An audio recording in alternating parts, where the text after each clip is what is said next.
Okay, we are unmuted. Called and he said that Just FYI, we are unmuted.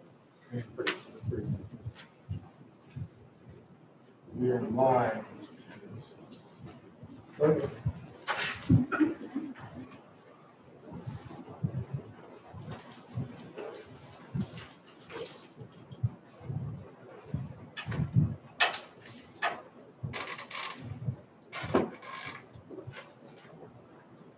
Everybody figure out the ice patches on the building. Yes.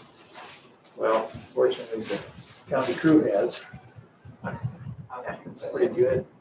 It's pretty good. There were a couple swing spots tonight. This must have One just at Round Lake. There, this guy is really bad. It's taking a couple rolls. I heard about that. yeah. Well, it's the old dilemma. They don't sand straight stretches. If they're shady after a dry spot, it can get you in trouble. Big time. There's a couple of those in Sable Road too.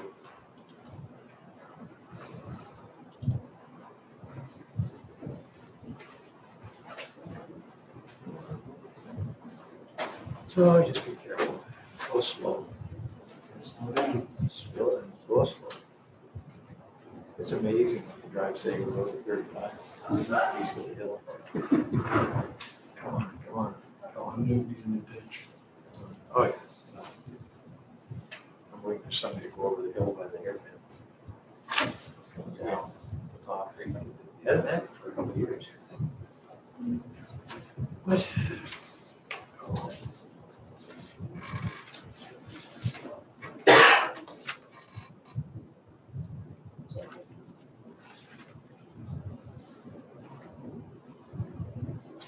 Hours upon us.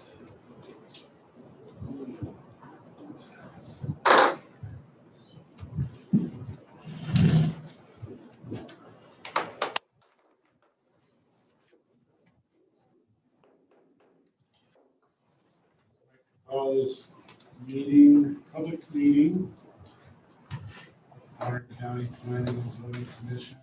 It's December 3rd, it's 5:30. We're located in the first floor conference room of Bonner County Administration Building, 1500 Highway 2, Sandpoint, Idaho. First off, we'll stand and do the pledge of allegiance.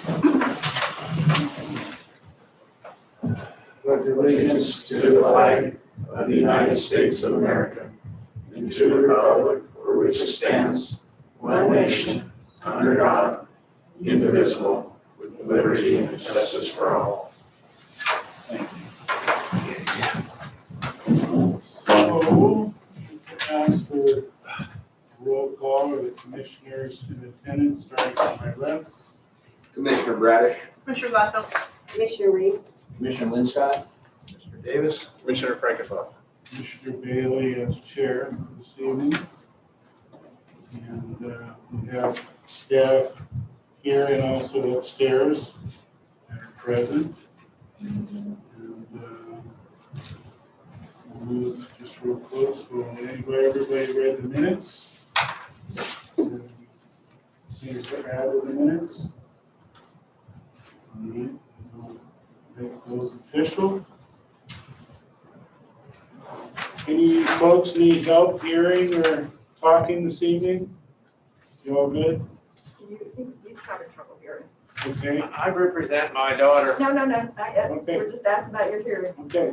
I'm just asking if you'll need help hearing and we'll help you out when time comes. Okay, thank you.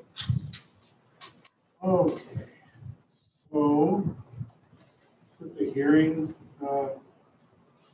procedures up on the screen, please. Jeannie, it's not. So we're on a different. Yeah, we keep losing our Zoom. Well, So hold on one second. But Mr. Chair, we also have a change on the agenda. Variance 25 was withdrawn. And so that will not be heard tonight. okay.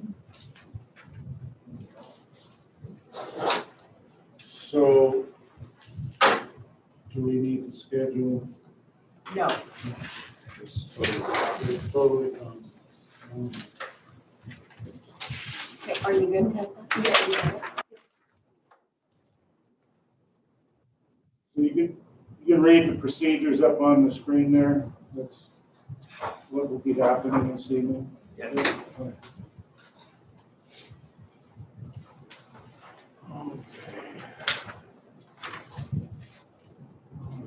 So we're going to move on to the first file,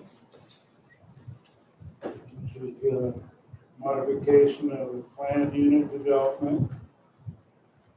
And file number MOD 0004-220 for 420.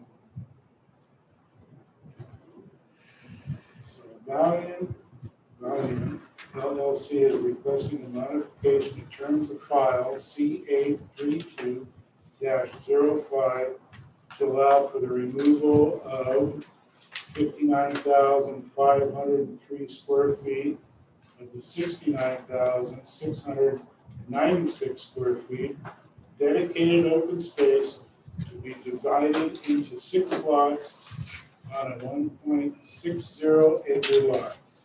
Golden Tree Estates, Block 2, Lot 21A. The property is zoned recreation.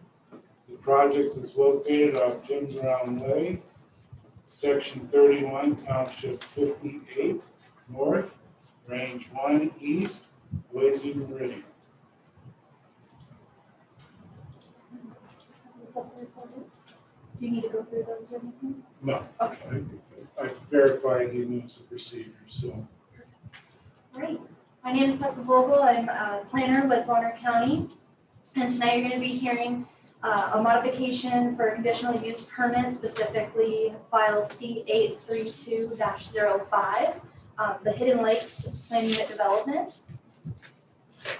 We routed for comments and published the notice in the newspaper on November 3rd of this year, and the site posting was placed on November 18th.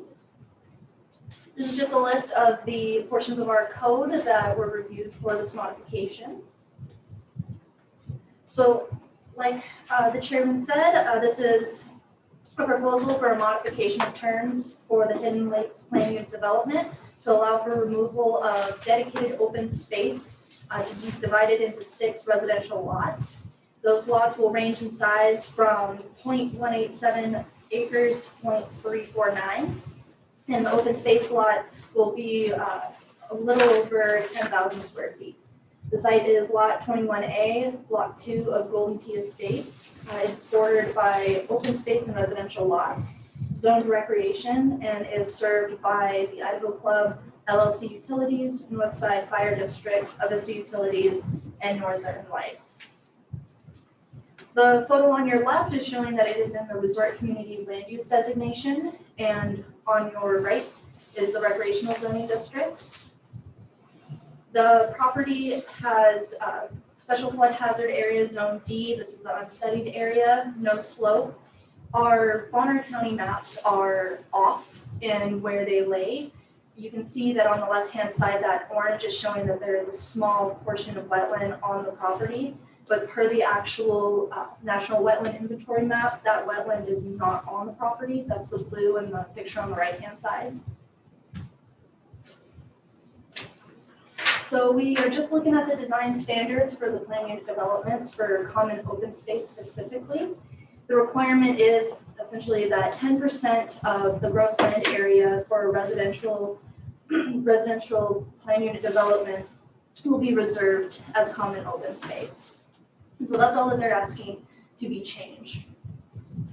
And so this is asking to take 59,503 square feet of the 69,696 square feet of dedicated open space of Lot 21A and to divide it into 6 residential lots and 1 open space lot, which will be roughly 10,193 square feet. This is the Resort Community Land Use Designation, so this allows for urban-like densities for areas that are centered around recreational development for winter and water sports, golf and hiking, and where there's urban services available, which this project does have. Stormwater management plan wasn't required because this isn't resulting in the creation of any additional impervious surface. We did route for agency comment on November 3rd. The only response that we received was from DEQ, and they just were telling us that they didn't have any comments for this project. We did receive some public comment after the completion of the staff report, and these are just a summary of those comments. Essentially, the folks who commented are concerned over open space being removed, that more lots being created is going to reduce the vision and feel of the planned unit development. There is a lack of recreational open space available to the residents of the Idaho Club, and that it won't be a tasteful development anymore. Staff responded by saying that while the property owners within the Idaho Club may have purchased homes there in part because of the open space, the removal of the roughly 0.2% open space to create the proposed lots does not remove all of the open space within the Idaho Club. 10% is required when creating a planned unit development and is required to either be wildlife habitat corridors, areas with native vegetation, recreational areas, historic or culturally significant areas, and or areas with a scenic byway. Dedicated open space is not required to be usable recreational areas. And the property is privately owned. The residents can't tell them that they can't essentially develop that property in any way besides a recreational park is what the majority of the comments wanted. This is going to also continue to meet the standards of not only the planned unit development specifically, but the open space requirement of 10%, as roughly 22.5% will still be left over for the entire planned unit development. For findings of fact, this is Lot 21A, Block 2 of Golden Tee Estates, which is a common open space lot right now. It's zoned to recreation and has a land use designation of community resort. It's accessed off Jim Brown Way, which is a private road. 59,503 square feet of the 69,696 square foot lot is proposed to be removed to be subdivided into 6 lots. Those 6 lots will range in size from roughly 8,146 square feet to 15,203 square feet, with a common open space lot remaining of 10,193 square feet. The PUD file C832-02, do that just, you know? Yeah. Oh, it's trying to, because I can't see now what this says.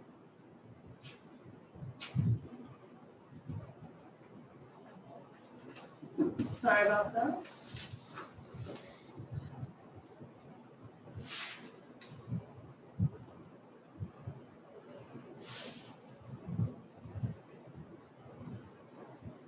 Technology.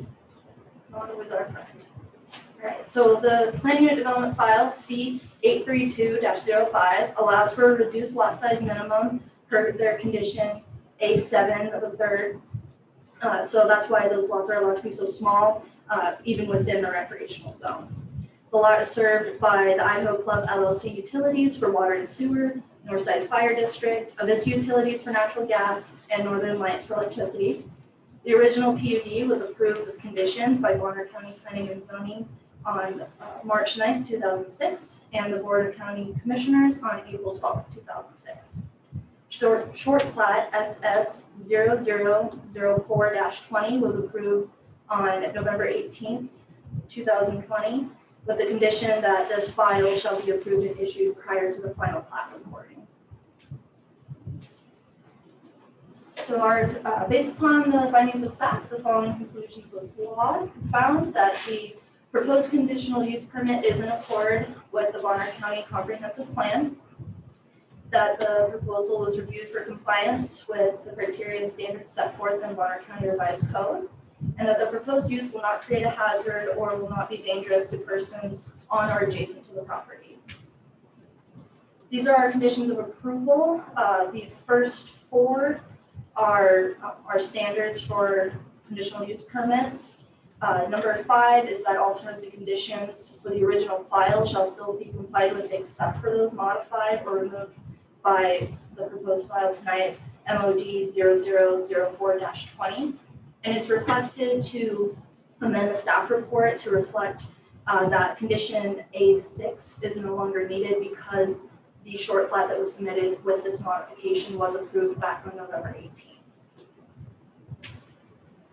Staff concluded that this project is consistent with Bonner County Revised Code, that the modification of terms for file C832-05 is to reduce the area of the common open space by approximately 0.2% from 22.7%, resulting in 22.5%, remaining where 10% is required.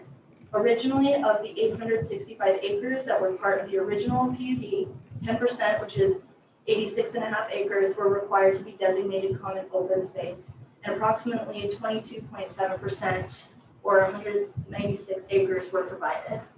The reduction in the common open space of Block 21A of Block 2 for Golden Tee Estates is to use the 59,503 square feet of land to create 6 lots ranging in size from 8,149 or 46 square feet to 15,203 square feet and a common open space lot of 10,193 square feet.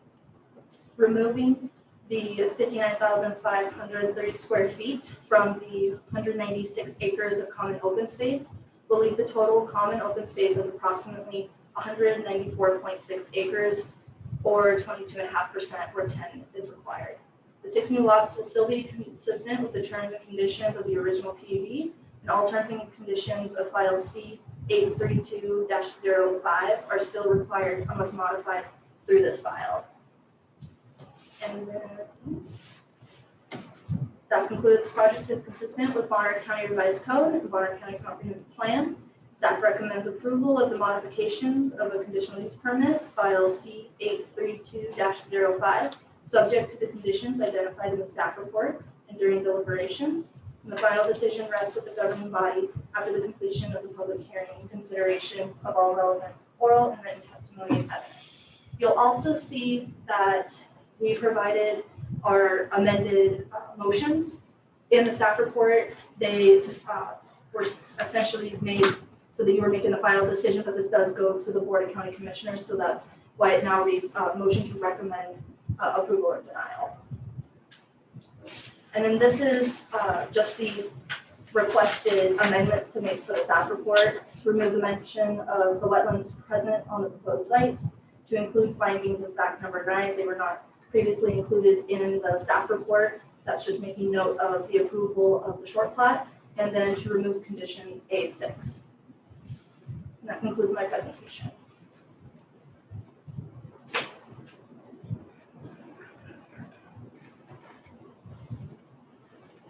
Any questions for staff? This time? Worse. Yes. You mentioned that's a short plat was approved November 18th. Was that an administrative short plat?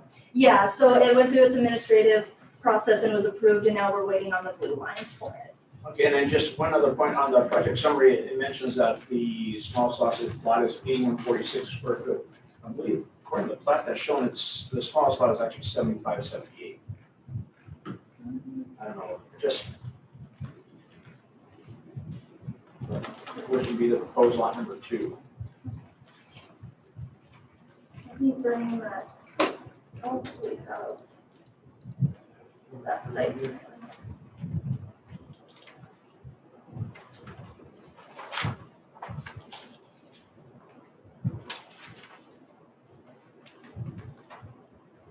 Oh, yes, so that is an amendment that I need to request as well, is correcting that in the staff report that the smallest lot, instead of being 8,000, what that was, roughly over 8,000, but to be 7,578 square feet, as lot 2 is obviously smaller than what was listed in the staff report.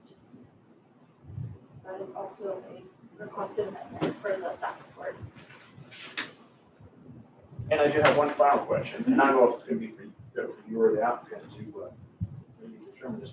You mentioned that it's private land, however, it's an open space, and I'm assuming on this project you had to have a subdivision prelim order is in the file.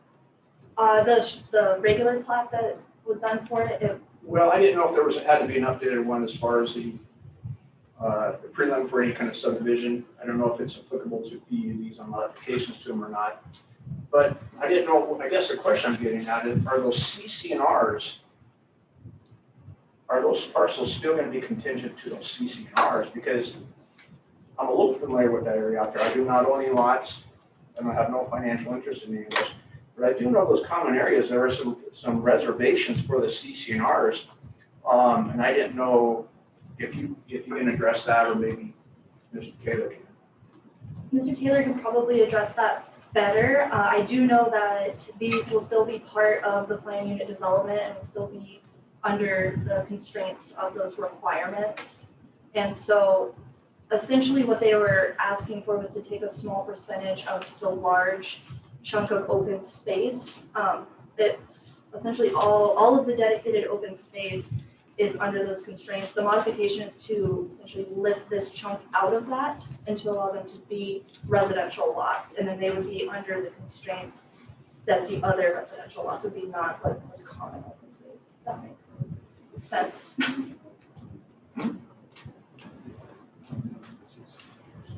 I'm just Well, Mr. Taylor can comment on that one. Yes. Fine. Yeah. I've got a question Oh, too. So the original PUD was 865 acres, Mhm. and 196 of that was dedicated as open space.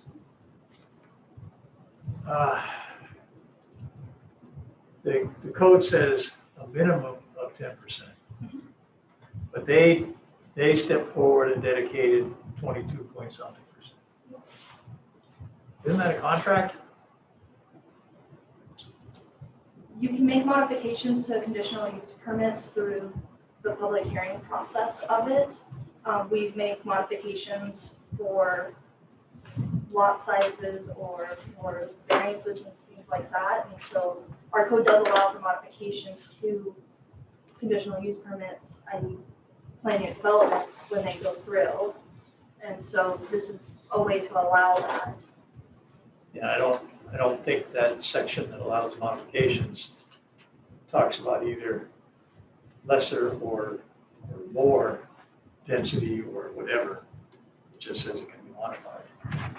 But I'm wondering, I mean, based on the comments that some of the people were making, it's almost like they consider it to be a contract in the development that they bought into, that there would be a certain amount of open space. And then the second part of that question is, of that 196 acres, how many of those acres are included in the golf course? Because that's open space too, I believe. Marty, do you want to speak to that? I don't know if we've got a number, but I don't have a specific number. because one of the comments that one of the owners made was, well, the golf course part is considered open space, but you can't use it unless you're playing golf. You can't just go out there and have a picnic or walk, and that's very common. So how much of the 196 is totally usable open space by the residents of the PUD?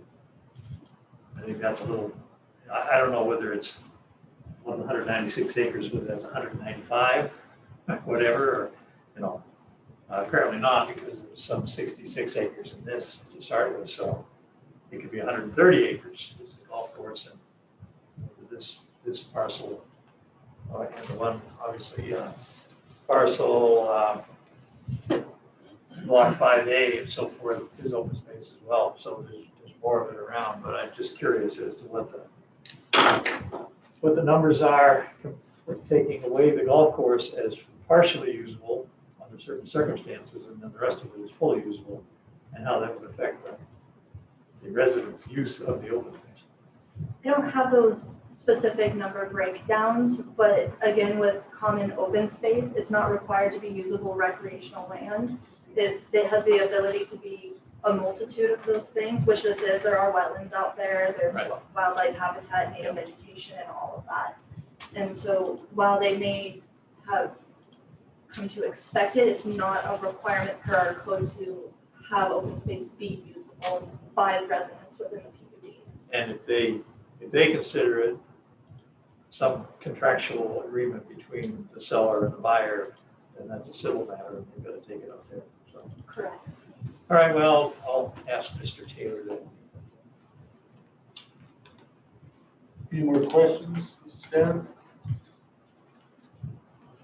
Thank you.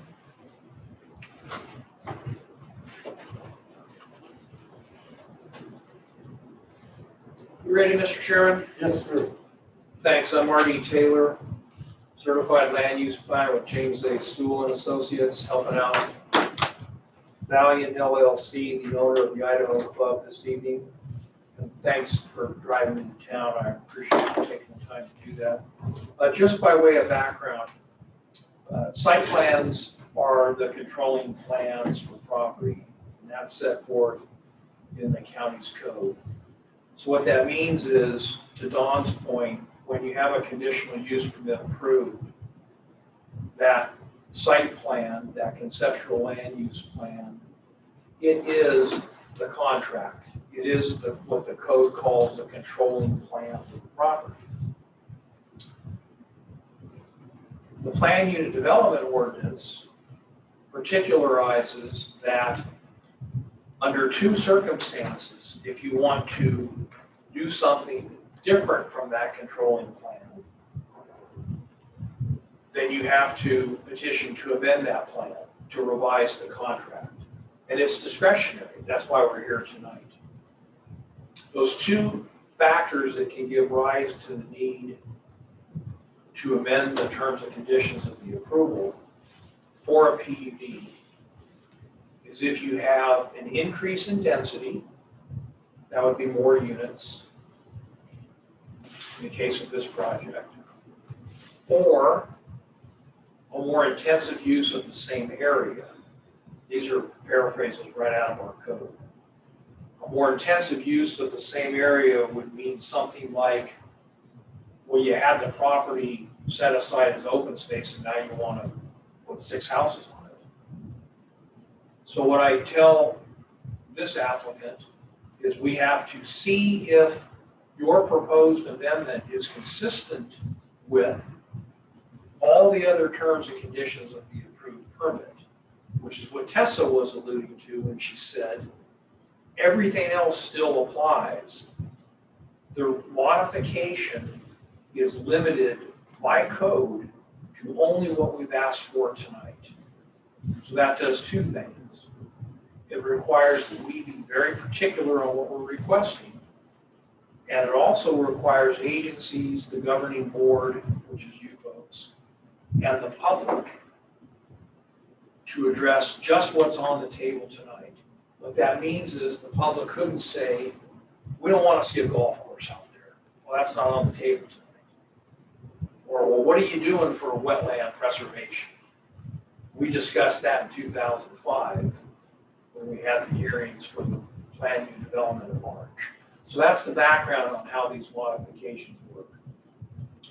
Some of you were on this board when we reviewed the Highlands PUD, one that we did in 1996, where someone wanted to put a garage on property that was formerly open space. Well, that's a more intensive use of the same area.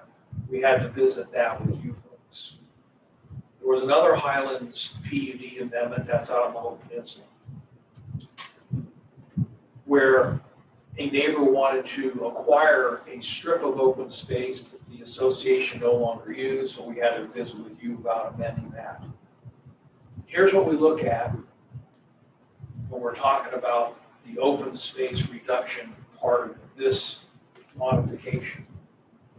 We have to make sure we maintain the minimum required percentage of open space. In this case, there were almost 200 acres of open space set aside, some 22+% of almost 900 gross acres. Whatever we choose to subtract from that can't result in a reduction below that 10% minimum. In this case, it's about 0.7% reduction. We're still about 22% open space when all is said and done, still about 2.5 times what was required. So that's the backstory of how I look at these under the code when somebody says, we want to do something different than the original permit allowed. There were 498 units approved as part of the PUD that I did in 05, 6, 7. Roughly 500, 498. Current build out is about 50 units. Anticipated build out is less than the 498. So these additional 6 lots would not be in excess of the density authorized by the original PUD. That's another part of the equation that I was charged with reviewing, was not only open space retention, but overall density. And then that's it for this project. Those are the only 2 factors that we're looking at. I will rely on the application materials. There's a lot of math. It hurts my head. I had to do it, had to show the work so I can defend what I'm doing and see if what I'm asking for is even defensible. In this case, we've demonstrated that we're still quite large on open space. I didn't want to respond to the public comments because people took the time to write. I think they deserve a response. Foremost, a couple of the comments talked about this being a rezone or a variance. We're not asking to change zoning. This isn't any type of variance request as well. So that might have just been some confusion on behalf of the public. The other thing I wanted to point out is,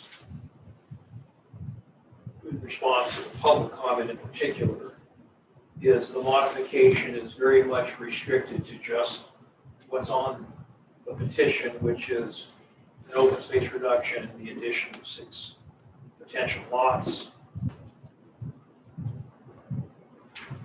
The golf course is private. I don't have that math done as to the exact acreage of golf, but I did want to share that the golf course is private.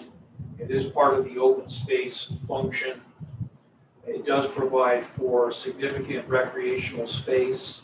As staff had noted, open space can consist of anything from a marsh to a golf course, to a bike path, to excessively sloped property.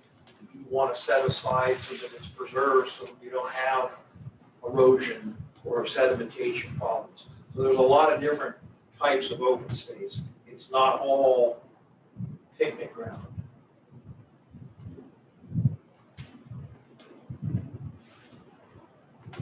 And then lastly, in response to one of the public comments, open space isn't limited to just areas north of Highway 200.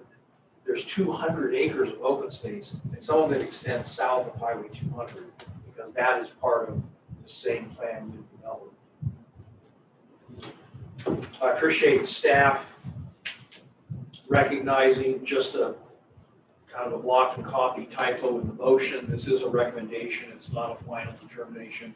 I have to go up the food chain to the county commissioners based on your recommendation and present to them what I'm sharing with you.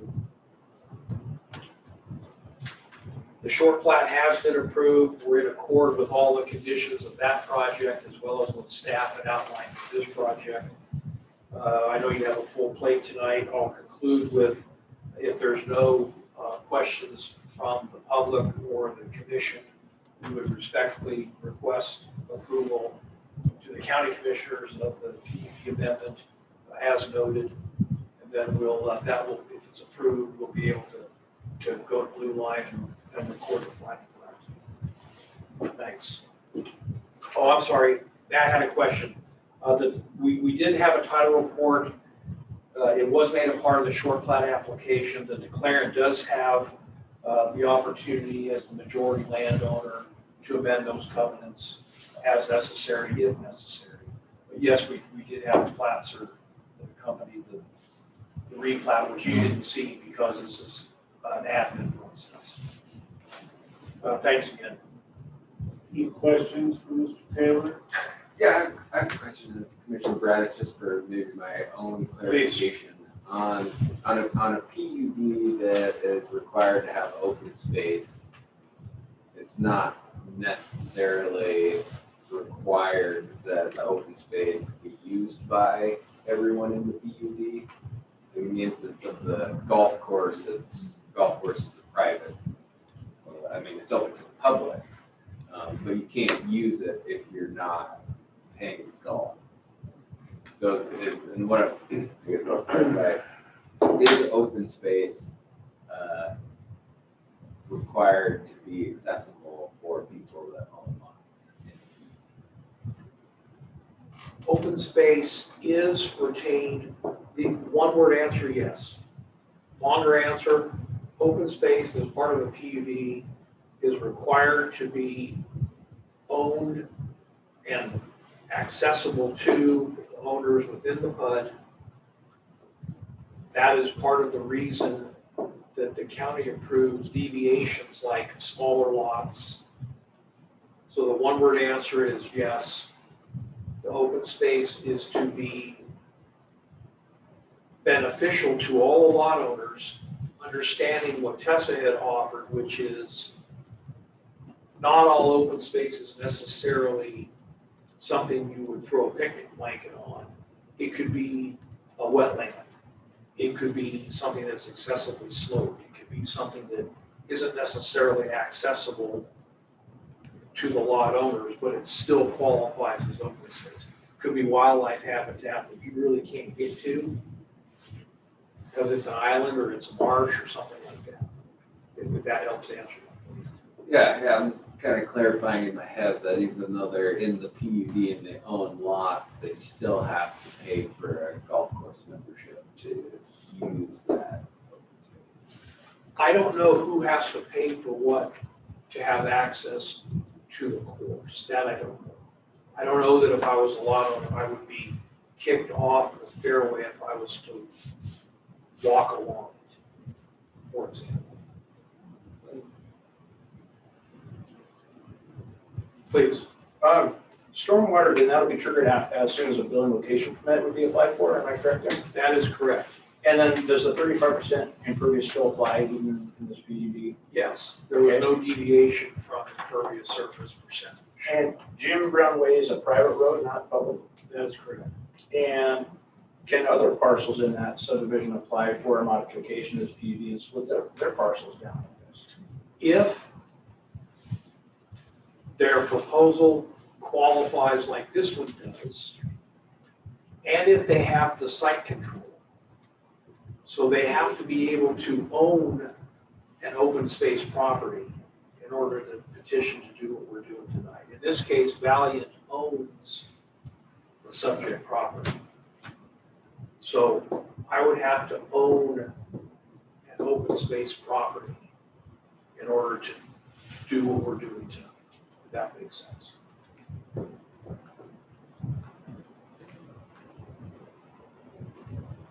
Thank you. Thank you, Mr. Taylor. Thank you. Did anybody put their hand up, Judy? Somebody in the room? Those are all for Sure, someone else. first, the file. Okay, with that, you want to flash that one more time to them, or is it already showing for them? Question we already Yeah, asked. it should show. I did see a flash up there. Yeah. So with that, we'll move on to our own deliberation here and talk about the final.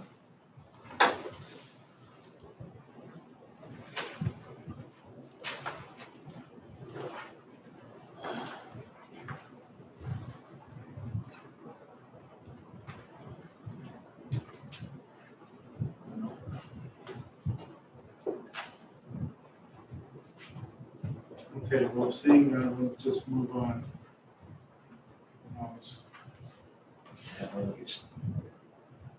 Popping up the hand, so. Okay, so we're gonna close public comment and we'll move to commissioners. deliberation.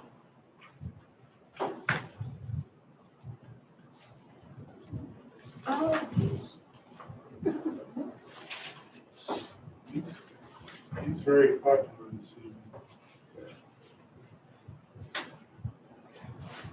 This-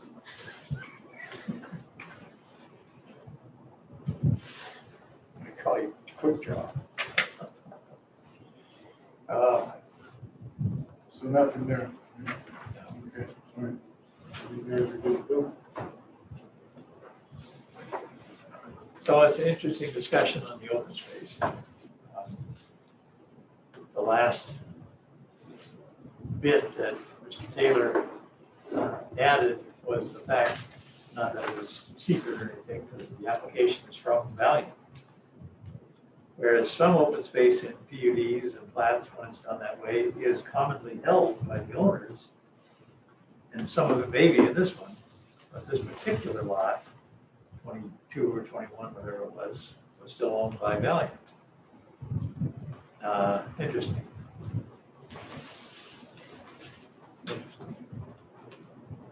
So common, or, Maybe it's part of the legal, when they took it over. yeah, common open space is one thing that implies common ownership. But open space without the word common in front of it, I guess, is a different entity. So I wonder if it'll ever change, like the wetlands, when you can buy a piece of wetland somewhere else. You know, your piece of property. Yeah. You do the same thing. Yeah. Yeah. Yeah, it's just a shade of it that I never considered. Let alone the question there about, granted, no guarantee that open space is meant to be usable, recreation or whatever, regardless of what people feel it should be. So, the owner of this lot says, I'd rather do something else with it. It's within the purview of an amendment or a modification, so.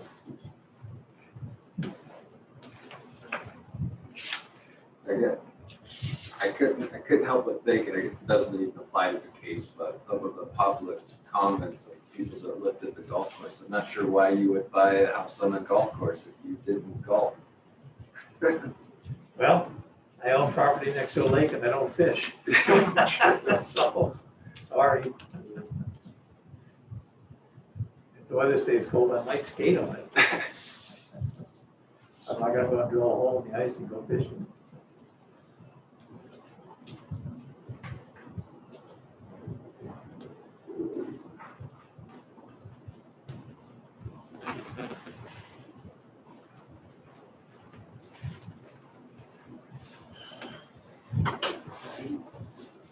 Ready for a motion? Yes, sir, Mr. Bradish, what is it? Commissioner Brash, I move to recommend approval. I move to recommend approval of this project file MOD 0004-20, a modification of terms file C832-05 to allow for removal of 59,503 square feet of the 69,696 square feet of dedicated open space to be divided into 6 lots on a 1.6 acre lot, finding that it is in accordance with the general and specific objectives of Bonner County Comprehensive Plan and Bonner County Revised Code as enumerated in the following conclusions of law, and based on the evidence submitted up to the time the staff report was prepared and testimony received at the hearing, I further move to adopt the following findings of facts and conclusions of law, amending and removing A6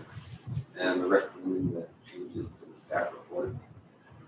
The action that can be taken to obtain this conditional use permit is to complete the conditions of approval as adopted. This action does not result in taking the private property. Very good. Mr. Bradish has made a motion for approval of file MOD 0004-220, 420, modification of planned unit development by LLC.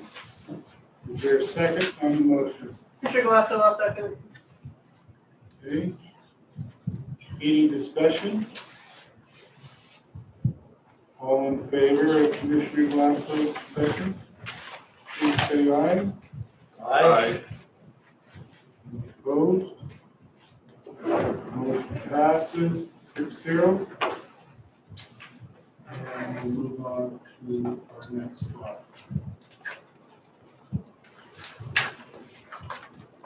It's, 13:06.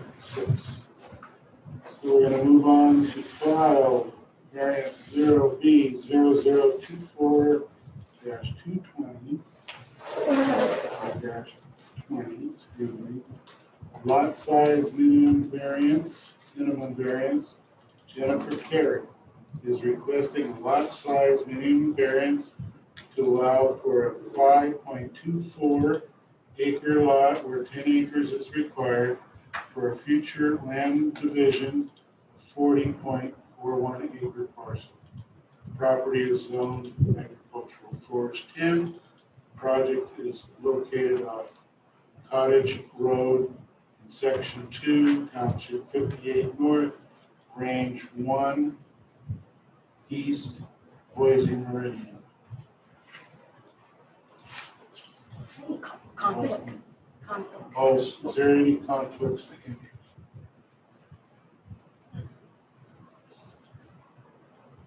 Right. So again, my name is Tessa Vogel. I'm the planner of Bonner County, and this is a variance proposal for a lot size minimum.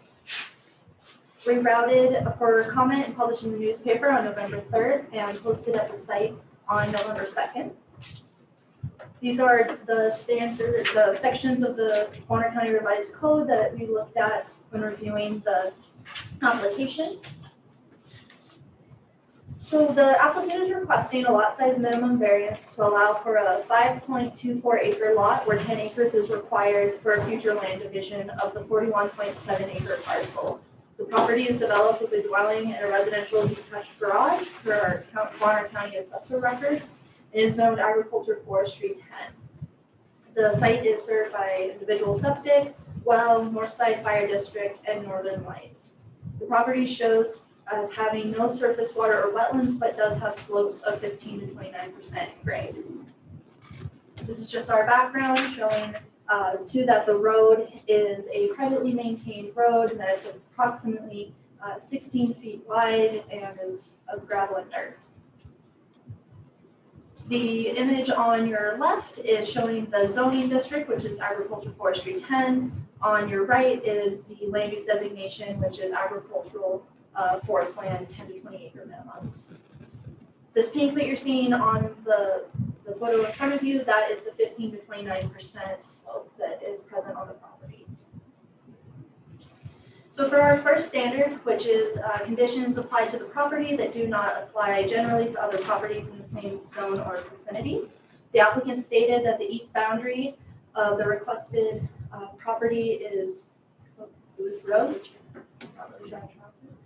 limiting the acreage west of the road to 5.24 acres. The Bonner County Land Use Plan discourages lot lines crossing existing or planned roadways. The properties immediately north of the requested variance property are 5 acres in size. The property slopes generally southwest at less than 10% slope, making for generally acceptable building sites. The requested variance would leave 36.46 acres, thereby allowing only 3 additional parcels under the current zone. Staff responded with that the applicant is wanting to create a 5.24 acre parcel where 10 acres is required due to the position of the road, which is private and not within a public right-of-way. The applicant also states that Bonner County Comprehensive Plan discourages lot lines crossing existing or planned roadways, and that this is another reason that the 5.24 acre lot should be allowed, along with the fact that there are 2 5-acre parcels north of the subject property. The comprehensive plan does not state that it discourages lot lines crossing existing or planned roadways. The road, regardless of the property being split into the required 10-acre lot or being a border for the proposed 5.24 acre lot, will still be crossed by lot lines as it is established north and south property lines that cross the roadway. As the road is not within a public right-of-way and is not a public or county road itself, It is not limiting in the acreage around it. Resulting lots of land divisions shall not be divided by boundary of any city, county, zoning designation, railroad right-of-way, or public right-of-way per Bonner County Revised Code. So the private road would not be held to this requirement and would be allowed to run through a 10-acre lot instead of being a property boundary for a 5.24 acre lot where 10 is required. Lastly, the 2 5-acre parcels located to the north of the property were legally created in 2007 through the family land division process under file FE 636-07, when the zoning was rural and the lot size minimum was 5 acres, so no variance was required. All other properties bordering or within the vicinity of the subject property are 10 acres or larger. Standard A has not been met.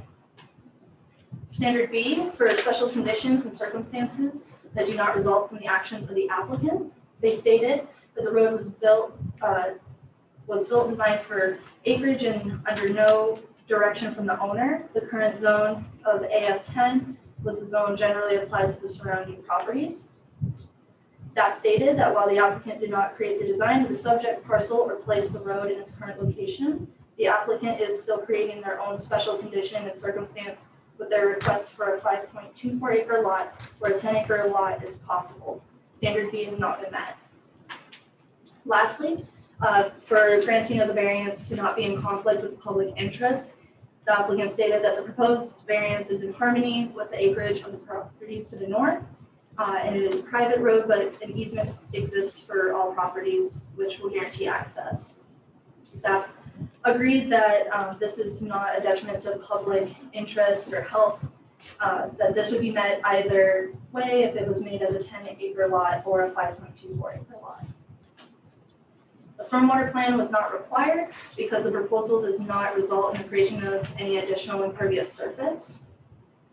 We did route to agencies for comment and received only 2 responses. Both were just stating that they had no comment on the proposal. One was from DEQ, the other was from the Department of Lands. We did receive 2 comments after the completion of the staff report. Below is a summary of those 2 comments. I did want to make note, because they do mention about setting the precedents, that variances do not set them. Each variance is looked at individually for its own request and circumstances. So even though that is mentioned in the public comments, variances do not set precedences. For findings of fact, the subject property is unplatted and 41.7 acres. The property is zoned agroforestry 10 acre minimums with an agriculture forest land use designation. The property has a dwelling and a residential detached garage, both from 1975 per our Bonner County assessor records. No building permits or building location permits for the existing structures are on file with the planning department. The existing road is private, graveled, and not within a public right-of-way. There are no wetlands, surface water, or special flood hazard areas present on site. The property does have slopes of 15 to 29% in grade. The applicant is wanting to create a 5.24 acre lot where 10 acres is required. The property was first described in 2013 per a warranty deed that is where Marilyn George, who's the surviving trustee of their living trust, conveyed the property unto Vernon Carey after it was split from the original parent parcel, which is the other 40 acres that I believe is south of it. The applicant acquired the property in 2015 through a gift deed. The applicant did not create the original parcel design, nor did they put the road in its current location. And lastly, our comment from our certified floodplain manager, Jason Johnson, is that the parcel is within special flood hazard area zone X, and that no other floodplain review is required for this proposal. The conclusions that staff came to were that conditions apply to the property that do apply generally to other properties in the same zone or vicinity, which conditions are a result of lot size, shape, topography, or other circumstances over which the applicant has no control. Special conditions and circumstances do result from the actions of the applicant, and the granting of the variance is not in conflict with the public interest, and that it will not be detrimental to the public health, safety, or welfare, or materially injurious to properties or improvements in the vicinity of the subject parcel or lot. Staff concluded that this project is not consistent with Bonner County Revised Code and the Bonner County Comprehensive Plan, and staff recommends denial of the variance request. The decision rests with the governing body after the completion of the public hearing and consideration of all relevant oral and written testimony and evidence. And that concludes my presentation. Thank you. Any questions of staff?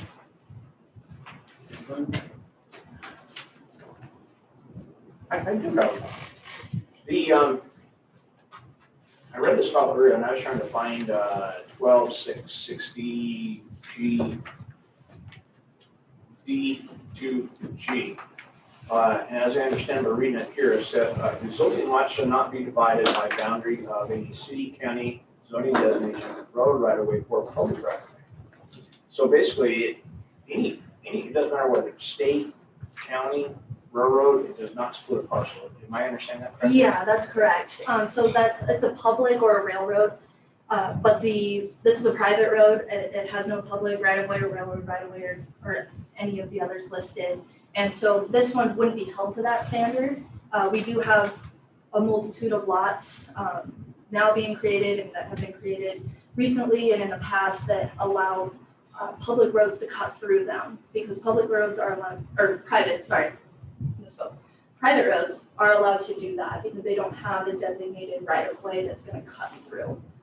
Because that's now looked at as we're going to have essentially two different lots or parcels on those different sides.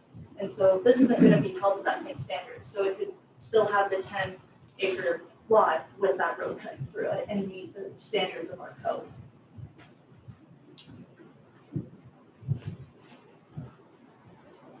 Can we see a blow-up map of You want to this, see the map? please?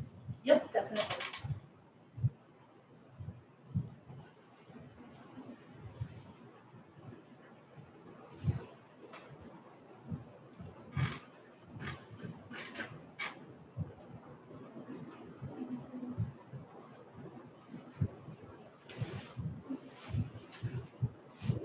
I have a mouse, so it's not. I can take that slope off if it would make it easier to see. So this highlighted blue parcel, that's the subject property. This is the other 48 acres that it was split from. And these two properties right here are the 5 acres that are made mention in the application. And then this is the road that we're speaking to. Can we have these on just street? So you see them? Oh, you want the topography off the back? Let's see if I can figure that out. There we go. Thank you. And I can zoom in.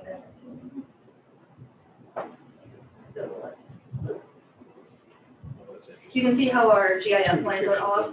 That gray line is supposed to be lined up with the white or vice versa. Well, maybe. I don't. We have some layering issues.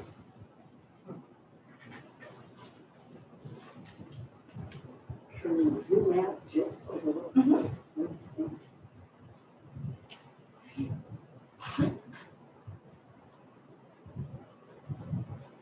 So, That's it right now.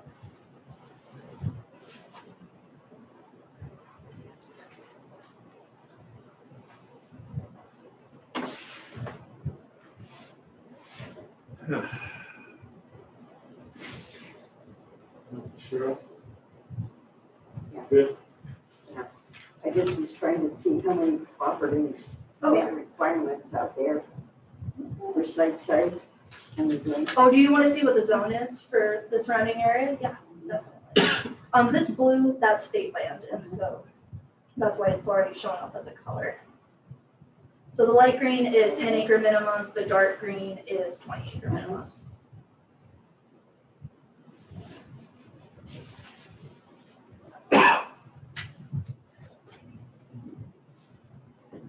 And then because you can see through essentially the color, this is clear. And so that state land ditch. Yeah, forest 40, so that, where there's not green showing, that's for 40 acre minimums.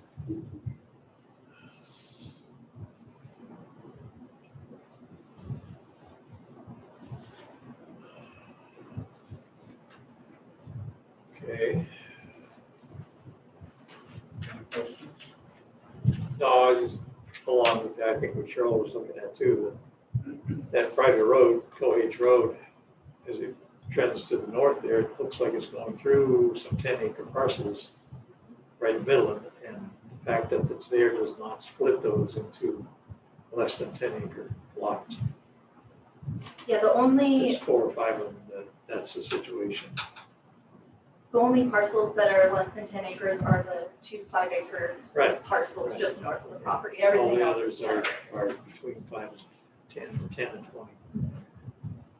They want absolutely 10-acre parcels. But. Okay.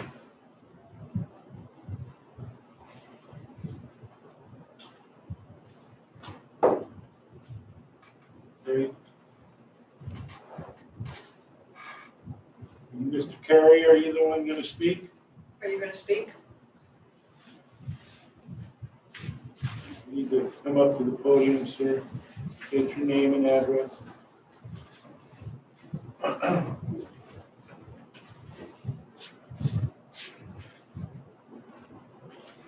own the property to the east of her, and when this became available, I bought it, put it in my daughter's name. And at this point in time in her life, she wants to sell. So we have a buyer for the 35 acres. I reserved the other 5.24 acres because she wants to build a house there. There's 2 properties that join her, are each 5 acres. And that's why I figured this would be out of the ordinary.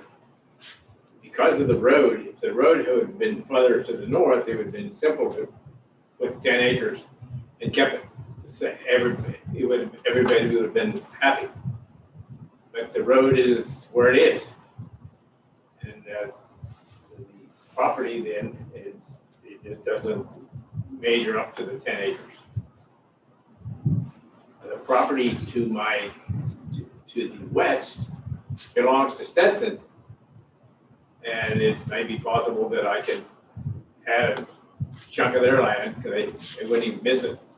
But they're not easy to get along with. The man that lives to my northwest, they informed him that when they surveyed their property, after they purchased it, it went through his kitchen. And he made a deal with them for 1.5 acres, and they kept 4 or 5 trees right around his house. And he paid, I don't know, I never did find out what he paid. But there can be things that happened, and it's happened there, so it could happen elsewhere. But if you won't go with my idea, I've already put a driveway in. I've drilled a well, I got $24,000 in the well on that property. And at the driveway, I've got about $3,000 in the driveway going into that property. But my other alternative would be to buy property off of Maryland George, who still owns 28, she owns 40 acres, joining me. And I could maybe purchase, to keep it back to 10 acres, I could purchase a piece off of her ground. So if you decide against me, I don't quit easy. You got a backup. Sir, would you please state your name and address for the record, please? My name? Yeah. Vernon Carey, And your address? 9343 Rappahannock Road. Thank you. I joined her property on the east. Okay.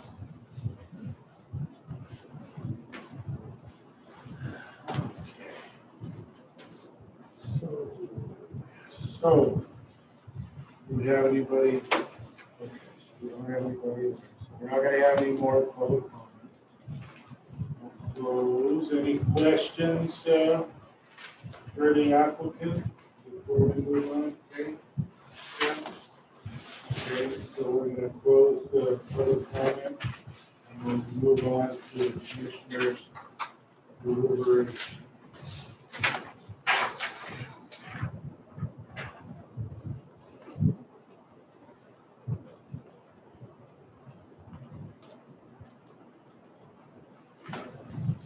So this parcel, 41.7 acre parcel is still 41.7, has not been divided.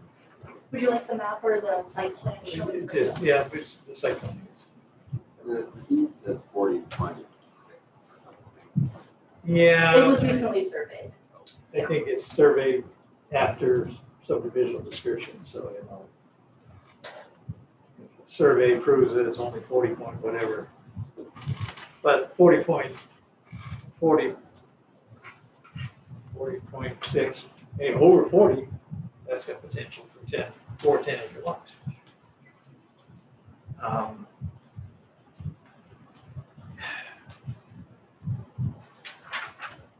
Somebody's interested in the 35 acres, even when it gets divided into a lot that's 35 acres, the residual 5. That's a unaccomplished task at this point. Yeah, I don't know if this is.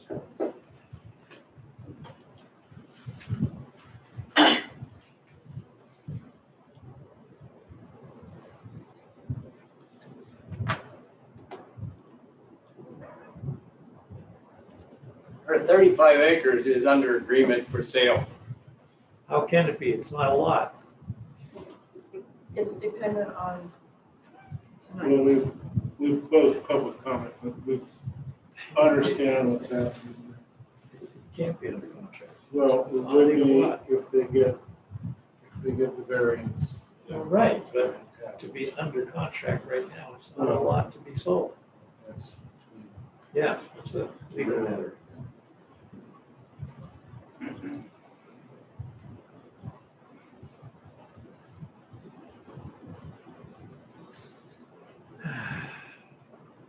Yeah, there's a private road we're just discussing, right?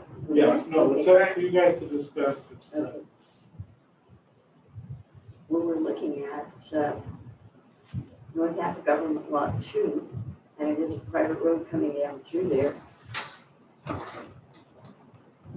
If you created a site that was 10 acres, you would still have allowable lot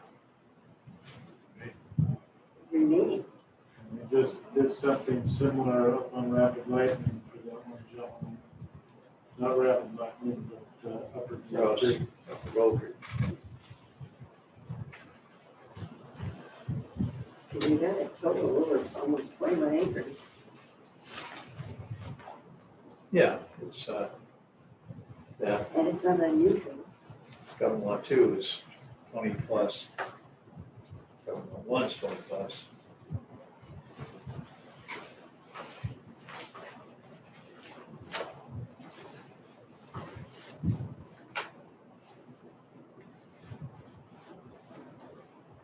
I'm just gonna think out loud here. Test, they can still apply for up to 30% administrative variance.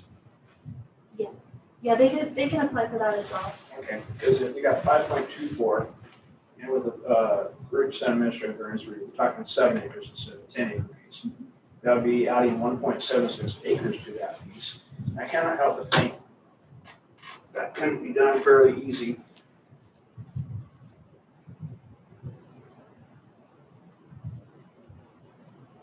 So that'll bring it up to 6 something. If you had 1.76, it would actually bring it up to 7. Pretty close to 7 acres. Not that we don't know what they would do administrative wise, but Yeah, that's just the fact of the matter.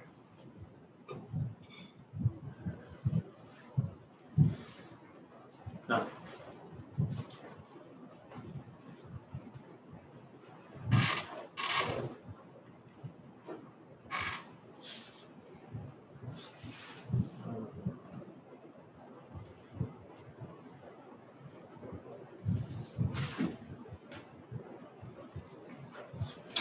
And another, thinking out loud,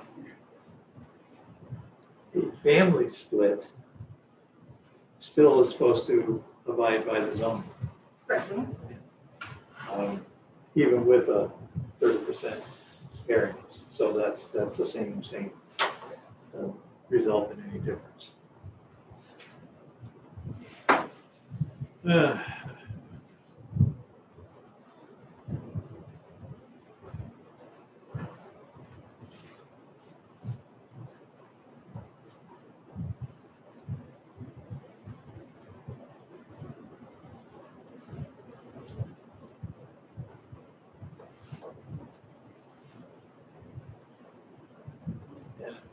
I'm not sure, but from what Mr. Carey said about drilling a well and putting a driveway in, that still would be valid if it was 5.24 or 7 or 10 for that lot, I think.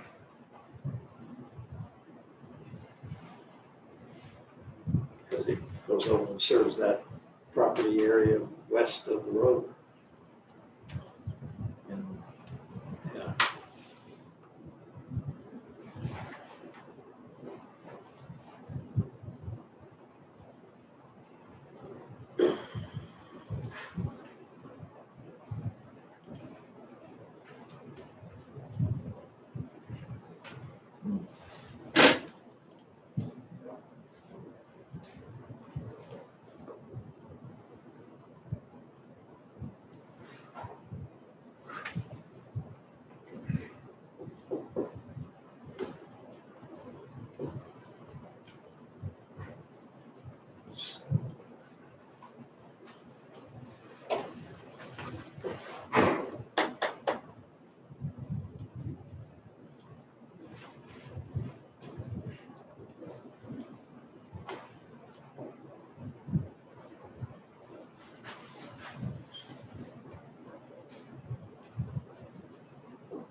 Stumped?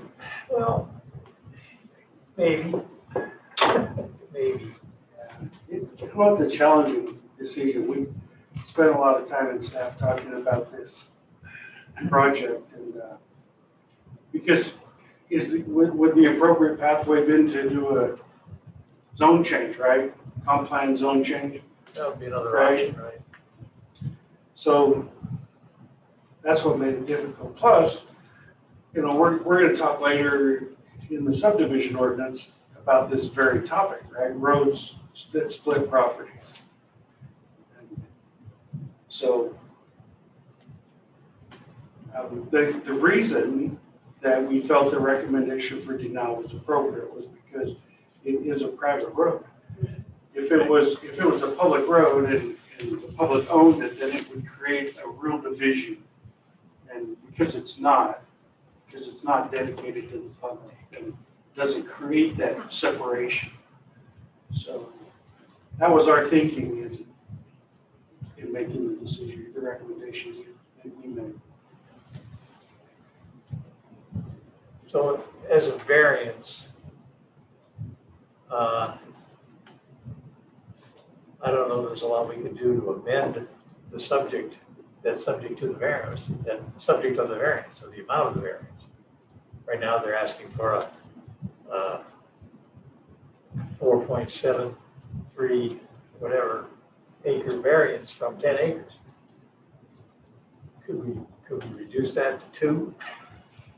I don't know that we got that authority to do that. Well, I think if you make it greater than what it is that was noticed, then it's probably not a problem because we noticed 5 and so you change it to 7. But at the same time though, this is almost an after the fact. It's not quite. It appears to be. Yeah, we caught this going through a minor land split, right? This one, I don't believe that we have one in for yet. Oh, okay. They have it under contract to sell the property, Oh, okay. yeah, Yeah, we- but Mr. Staples has not turned anything into us. Okay. Question. At this time, that is a private road. How many other properties does it serve? At least 6 more to the Appears north. dead end? That's a good question. Well, based on the aerial, there's at least 6 more to the north before it just runs into the mountain. And there's 2 or 3 to the south. Yeah, with my mouse. Yeah. So it continues on to the right here, so it runs its course up through all of these properties. It also would access that lot, parcel. Ah. And it ends essentially here, but that's, oh, I'm sorry. I don't like Zoom. Zoom doesn't like me.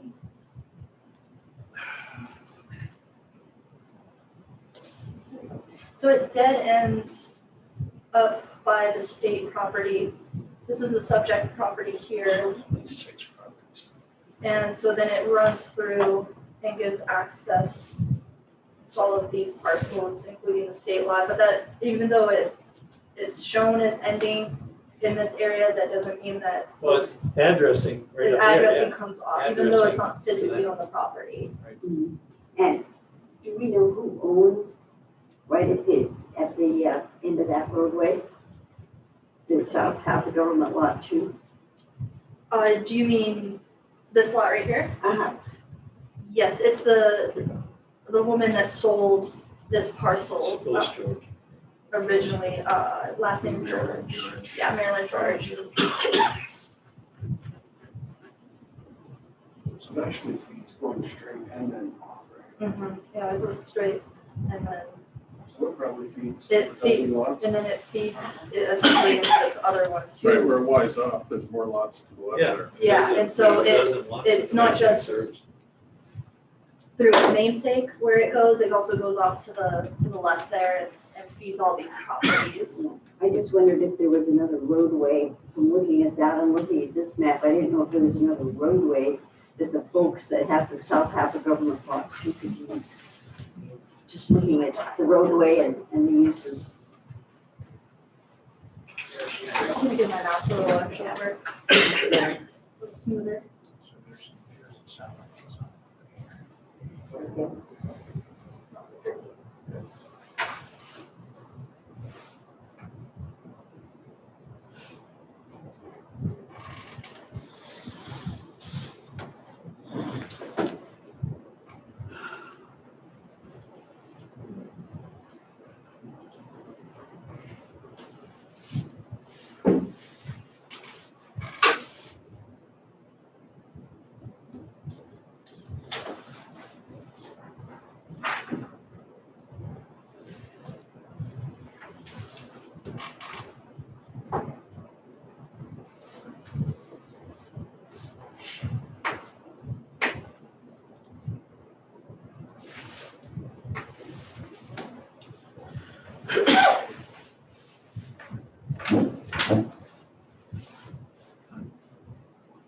Good, It's a tough one. 13. But it's still Searching, nice to searching. have a private road separate. Mhm. See that?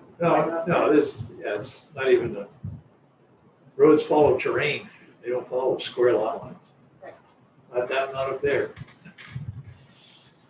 Anyway, we're just trying to see if there's anything that we can do here, short of or denying it, to approve it, subject to a different, almost the same as an administrative variance.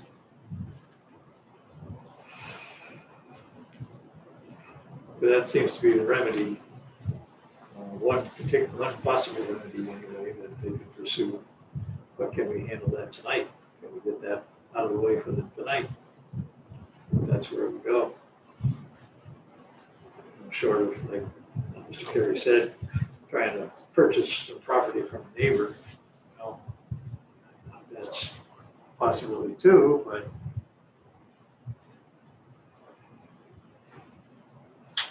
and whether or not taking such action with a modified variance would suit the need that they have.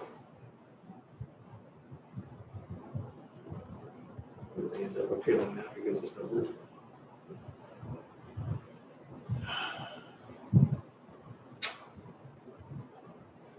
How's all that for discussion?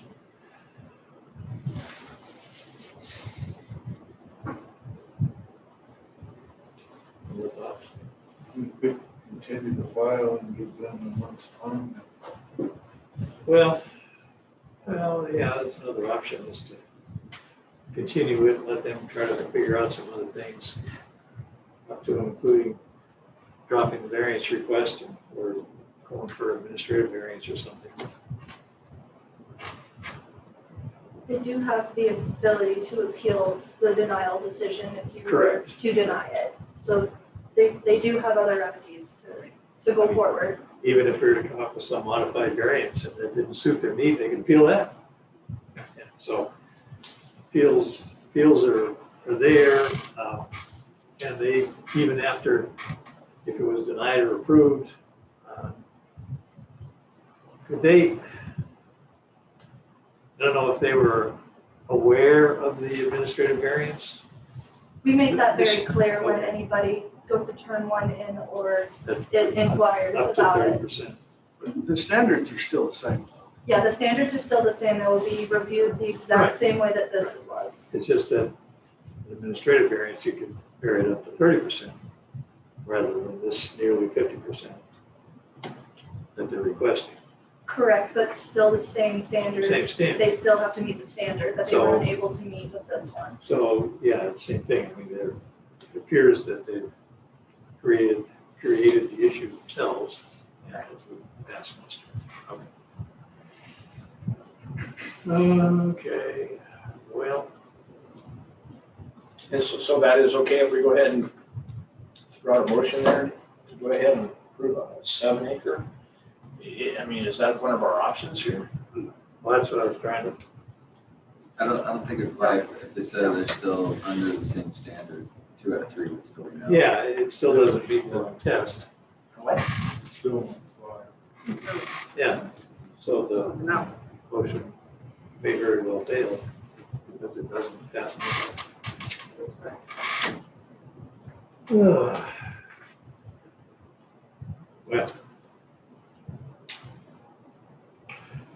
Okay, so I'll call for a motion to approve, deny, continue, or remand. File V0024-20, lot size minimum variance, Jennifer Carey.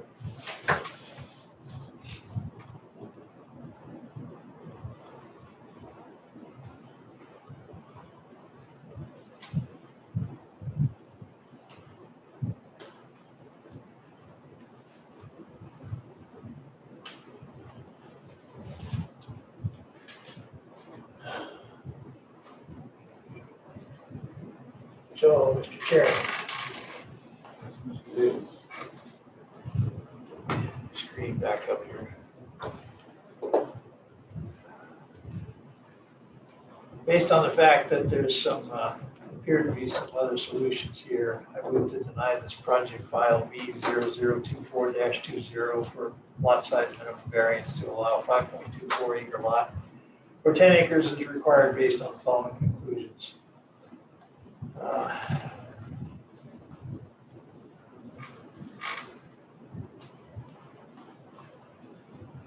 So, referring to those conclusions in the staff report, two of which, the first two do not support the variance, and the third one is meets it. The decision is based on the evidence submitted up to the time the staff report was prepared and testimony received at this hearing, and further move to adopt the following findings of facts and conclusions of law as amended. This action does not result in taking private property. The action that could be taken, if any, to obtain the variance is file a new application with the planning department to meet the standards required by the code, or appeal the planning and zoning commission decision to the county commissioners.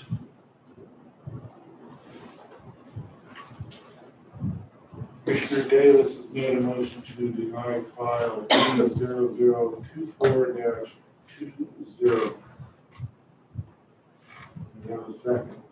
Mr. Chairman, Commissioner Linscott, I'll second that motion. Let's go a second motion. Any discussion? Call for a vote, in favor of, Aye. opposed? Okay.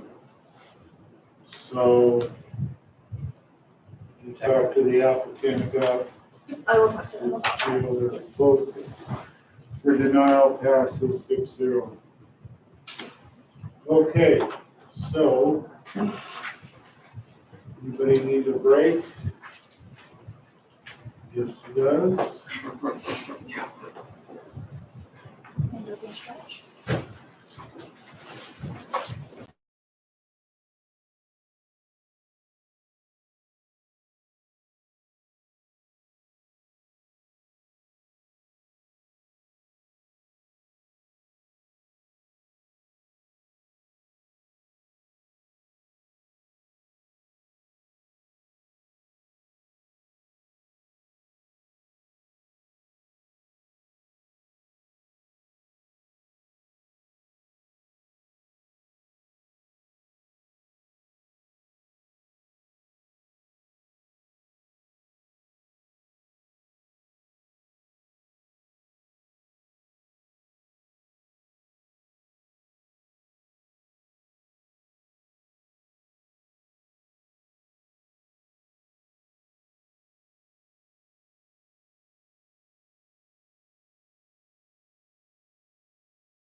Okay.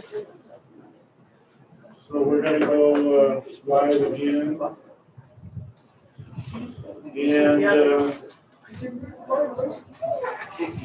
And it's almost 7 o'clock. We'll move to file comprehensive plan map amendment and zone change. On the right one, AM 0015-20 and zone change 0011-20. Are there any conflict of interest? Okay, hearing none. Josh, are you with us? I'm with you. Can you hear me? Louder. Can you hear me now? Hey.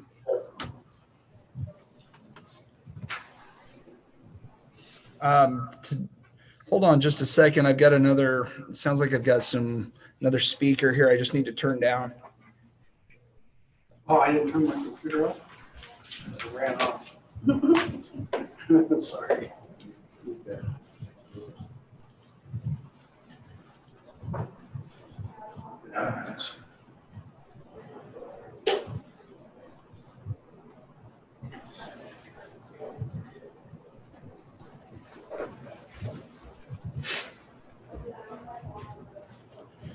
Sorry, commissioners, can you hear me now?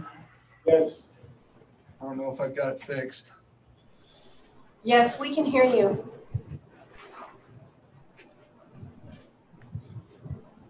Hold on.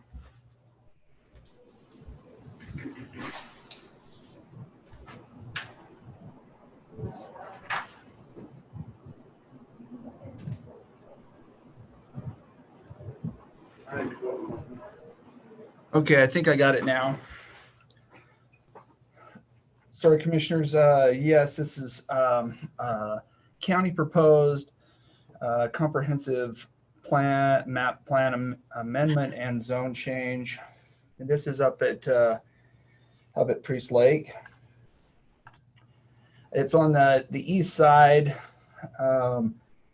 and along the East Shore Road. The area that I have outlined here on the map kind of indicates the area that we're focused on. And there's a couple of problems that we deal with up there. So the county is proposing to amend the comprehensive plan map from the remote ag forest 40 to resort community and a zone change from forest 40 to recreation. This is the existing zoning map, and you can see that we do have we've got some holes in the map where we've got some zoning, but not complete zoning. You can see there's quite a few parcels in there. If I go back and forth between these maps, that are the smaller lease lots that aren't captured in the current zoning. With a closer view, even as you can kind of see here on this map picture, we've got some of the zoning that leaves the existing lots split zone, as you can see kind of on the north side there along Indian Creek Road.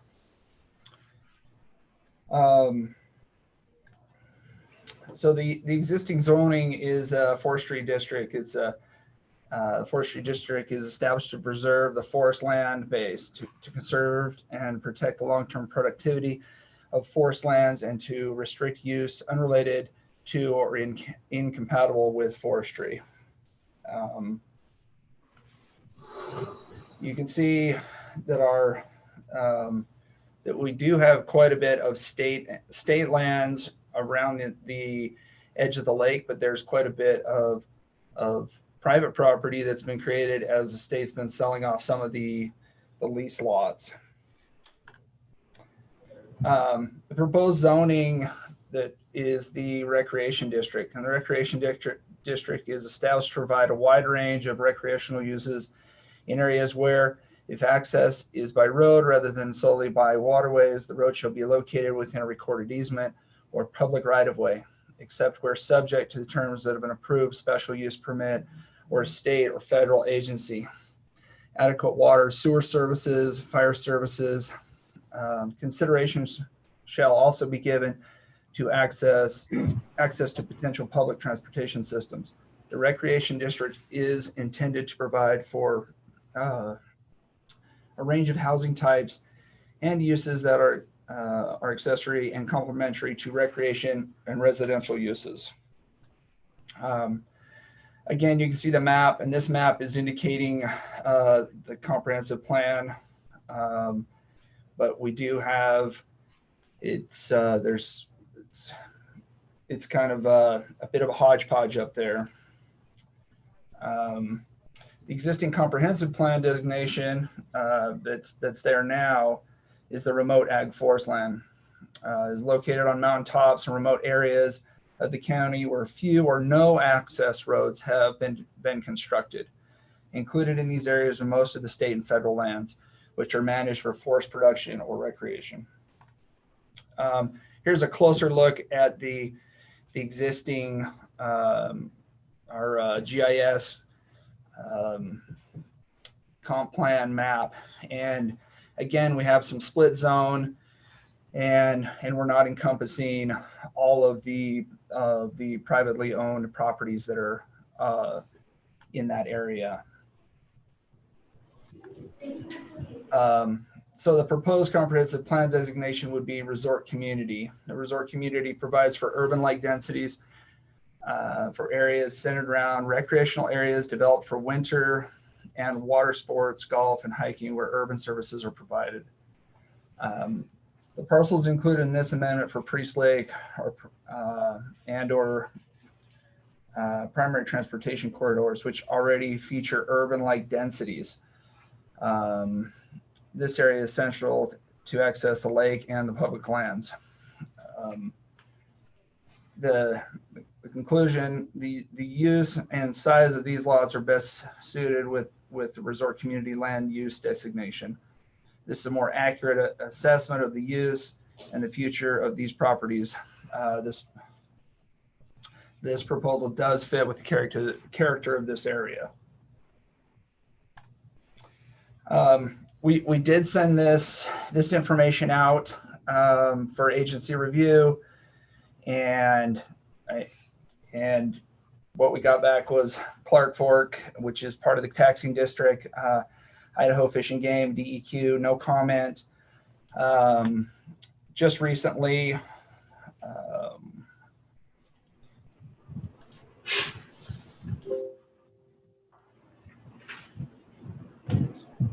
sorry, let me get back there.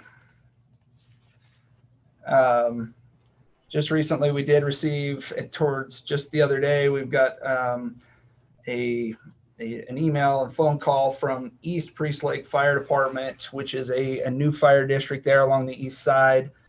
For the longest time, it's been the Coolin Kavanaugh Bay Fire Districts that's been up there. But this East Priest Lake Fire Department did reach out, and I was able to talk to the fire chief and some of the commissioners about some of their concerns with this this amendment to the zone change into the comp plan. And we did take some phone calls and emails from private landowners and also from the Priest Lake Cabin Owners Association. Some of the concern is that this zone change would affect state or federal lands, and that's just outside of our preview. This would only affect privately owned property in Bonner County, and so we did find out that we need to, with East Priest Lake Fire Department being a new fire department, that we need to get the GIS map updated as we bring some of this zoning comp plan into alignment, and do a better job of keeping them informed. So there is, as you can see with the state lease lots changing ownership, that it's created some issues, and this is an attempt for us to fix some of that and make things easier for landowners going forward. So that's all I have, and I'd answer any questions you might have. Thank you, Josh. Commissioners have any questions for staff? Go ahead. Go ahead. Josh, this is Matt. Yeah. I see that we have some comments from some folks up there. Have you had an opportunity to go ahead and look at those? Maybe you can address those? I have. I think we've got that. Most of the concern was that in some of the maps initially that we sent out, we were showing the noticing. Per state statute, we're required to notice within 300 foot of any lots that are being rezoned, and that map touched on those state parcels, and there was some concern that there might be that we were trying to rezone or change the density on those state properties, and that maybe there was development going on, or this was being pushed by a developer for higher density, and that's not the case. This is Bonner County trying to put things, to put the zoning and the comp plan in line with what's actually on the ground.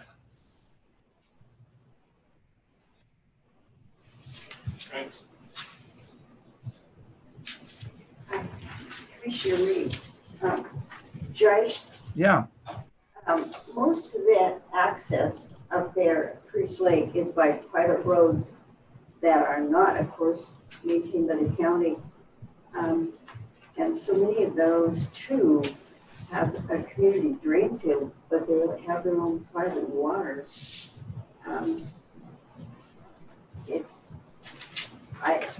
I think you are correct. Now, East Shore Road is a county owned and maintained road up along that east side, East Shore Road.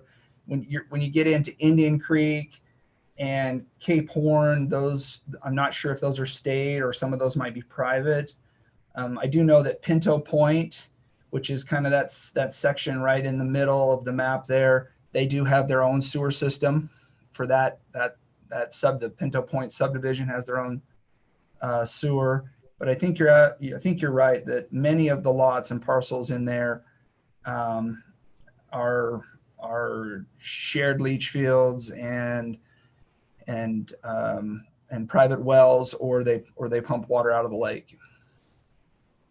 I know that once you come off East Side Road, up there, East Shore Road, that's all private.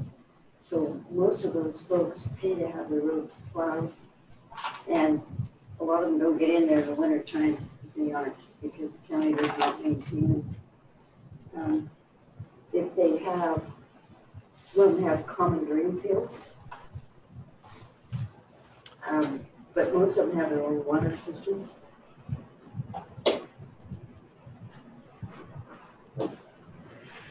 And of course, at this time, a new fire district is being created, but they don't have any volunteers or equipment or firehouses.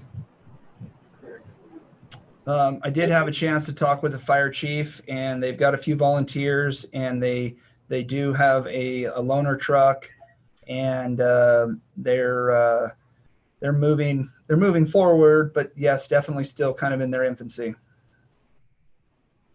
They just acquired that truck then. I believe it's a loaner from Coolin Kavanaugh Bay.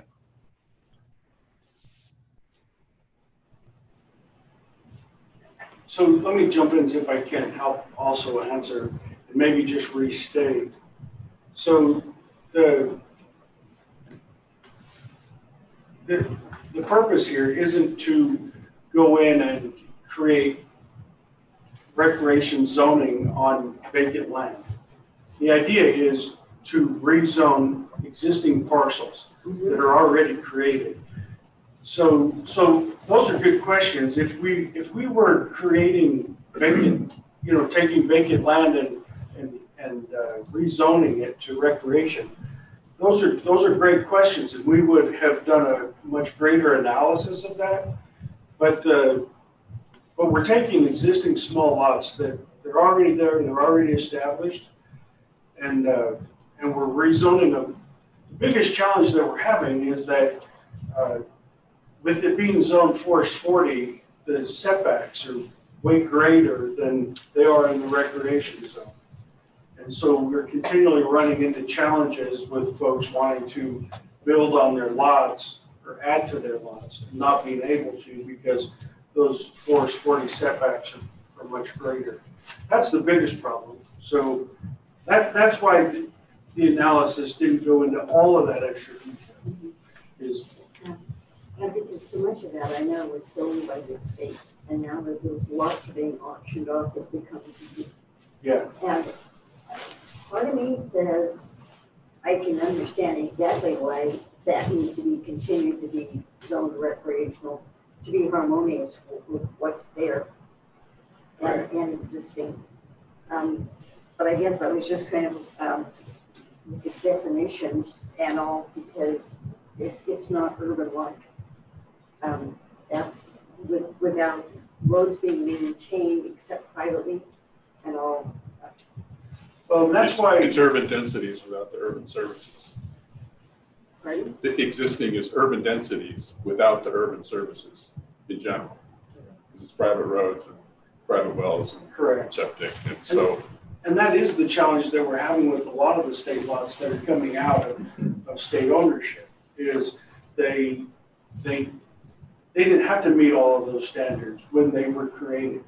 And they were all zoned recreation. There's other parts of the lake that are zoned recreation that don't have those features. They're on septic, they're small lots, they're on private roads, they don't have all that access, urban-like, but yet they were zoned recreation. And so we're just trying to make this consistent. And I and Matt would know, and it would make our jobs easier because they would be legally conforming. Yes, that's true. And so for my purposes of Matt's, it would be much easier for sale time, refinancing, things like that. Because the lenders aren't going to freak out, then they would go ahead and be more agreeable to financing on those. But I was just, my main concern too was just mainly the definition. Right. And to make sure, because I know some of our folks are quite alarmed. Well, and rightfully so. The map was confusing. Yeah. The noticing map was confusing because what we did is we drew a line around the lots. Mm-hmm. And then the map generates 300 feet around that. And when it tags the other parcels, it tags the whole parcel. Yeah. And so it looks like there's some really big lots around this area that are being rezoned. But that wasn't the intention. The map that should have gone out should have been this, where we're identifying the highlighted darker blue lots, where the actual rezoning and comp plan amendment are being made. So, and we did that when we listed the parcel numbers of the parcels that are being changed. And I know the state land, they didn't have to meet zoning requirements. But the state did monitor those parcels in the development quite heavily and made sure that they met setback, and especially from my water line. Yeah, I'm going to disagree with that. I don't think they did monitor it very closely at all. Oh, the state? Yeah. Yeah, they did. The variances that we've had to grant and the challenges that we've had to deal with. I appraised those for years.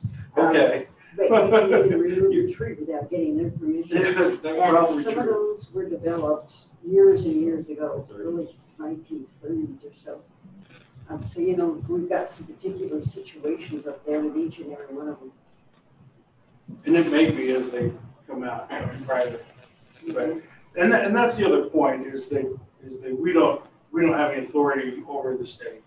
They will kindly tell us that every chance they get. Mm-hmm. So maybe not so kindly.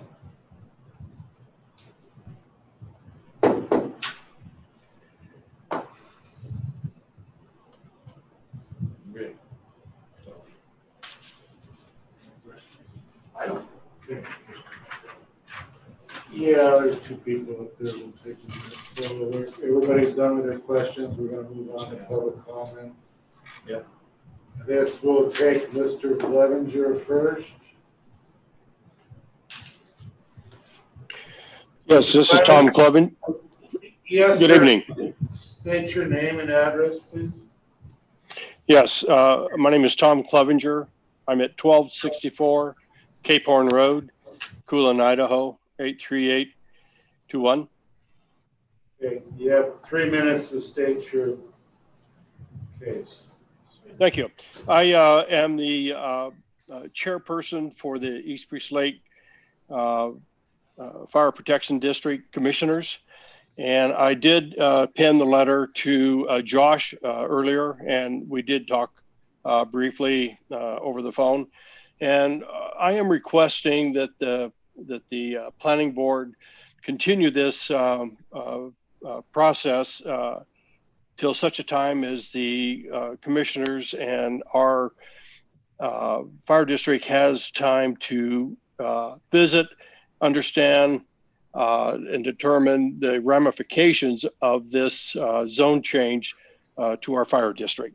So I'm asking for a continuance from you folks so that we can study this. We only learned about the proposed change last Thursday, I believe a week ago. We were made aware of it. Thank you. Okay, thank you. And take the next person is Candace Mum. Yes, hello. Can you hear me okay? Yes, if you could state your full name and address, please. Hi, everyone. I'm Candace Mum, and I am at 30 East Lake Trout Lane. And I want to thank you for staying up so late to hear us and really appreciate all the thoughtful comments I heard earlier tonight. I'm just asking for a pause on this. And I have 4 reasons for that. One, because of the lack of notice to the fire agency, of which I am secretary and did not receive notice of this. I understand the confusion, but this area has never had fire service. Coolin-Kavanaugh Bay never served it. And we contacted them. They said they also were not aware of the notice. They may be interested in commenting as well. Also, I wanted to ask for a pause because of the lack of inclusion of our Priest Lake sub-area planning group that some of you may be aware. We're in the middle of a draft 2020 plan, which includes economic development and recreation strategies that in the draft plan that's been published so far seems to be in conflict with this upzone. And I believe in speaking with some folks, I haven't directly, that are on this Priest Lake planning group, they certainly would have liked to have known about this and would like to discuss it before an intense change from one of the lowest densities is jacked up to one of the highest densities from Forest 40, as you know, to resort. So I would like to give them the opportunity to be included, maybe perhaps remand it back to staff to do that. The third reason is I think there's other solutions here besides taking it up to one of the highest densities possible in the community. I think when you look at under section 2-328 of the criteria for a recreation district, as was mentioned earlier, we do not have adequate water, sewer, or fire services. In my bay, I draw my water out of the lake. I don't consider a 1 acre lot high urban density. And maybe perhaps that's how you define it, and we have no sewer and no chance of sewer for a very long time. Also criterion B1 and 2, some of this land is over 30% slope. I wouldn't say it's physically suitable for resort. And the sites not being served by the services at this time is really a requirement under Ordinance 501 that was passed in 2008. And finally, I'm not sure this is consistent with the upzone practice across the board in Bonner County. When you take a look, and it might be worthwhile to call up tonight, what the zones look like on Pend Oreille and other lakes, this is more intense than downtown Sandpoint, which receives over 2 million visitors a year. And Priest Lake barely receives 10% of that a year. Yet we have more than 10 properties with this high zone attached to it. And Pend Oreille Lake has 4 to 5 that I could see on the map. So it's a proportionality test. And I request at minimum, if you could just either continue this or remand this back to staff to have a larger community conversation so we can work together on the economic viability of our lake and safe practices, especially with the fire district. When we upzone these kinds of areas, there will be lot splits because these are 150-foot waterfront lots, and increasing a density in a high wildfire area. And we are just now recovering from the huge windstorm that wiped us out. So we, from a safety reason, and having East Priest Lake or the East Shore Road, our only road in and out, it's the only paved road. We are just now working on an evacuation plan for emergency services. Please give us some time to help build this community. We'd be happy to work with you on a lower zone, say suburban, or the 5 or 10 acre. That seems a little more appropriate because the rest of this lake looks very much like this. And I think we should do it for consistency and not just do little pieces. Thank you for listening. Thank you very much. That's it, huh? No, Tom. Oh, we have another one. Okay, Tom, would you state your name and address for the record, please? Good evening, everyone. Thank you for having me. My name is Tom Renzi, R-E-N-Z-I. I am the new fire chief for the East Priest Lake Fire Protection District. And Candace did cover a couple things I wanted to talk to you about. That one thing Josh had said, he said that East Coolin Kavanaugh Bay fire covered this area. That is incorrect. This area has never had fire protection. So our coverage, just starting in June when the election was held, starts at the north end of Kavanaugh Bay and goes up to Bear Creek. The residents at Bear Creek are covered by the North of the Narrows Fire Department. So now we have 3 fire departments there, where until June we only had 2, and our area was never covered by protection.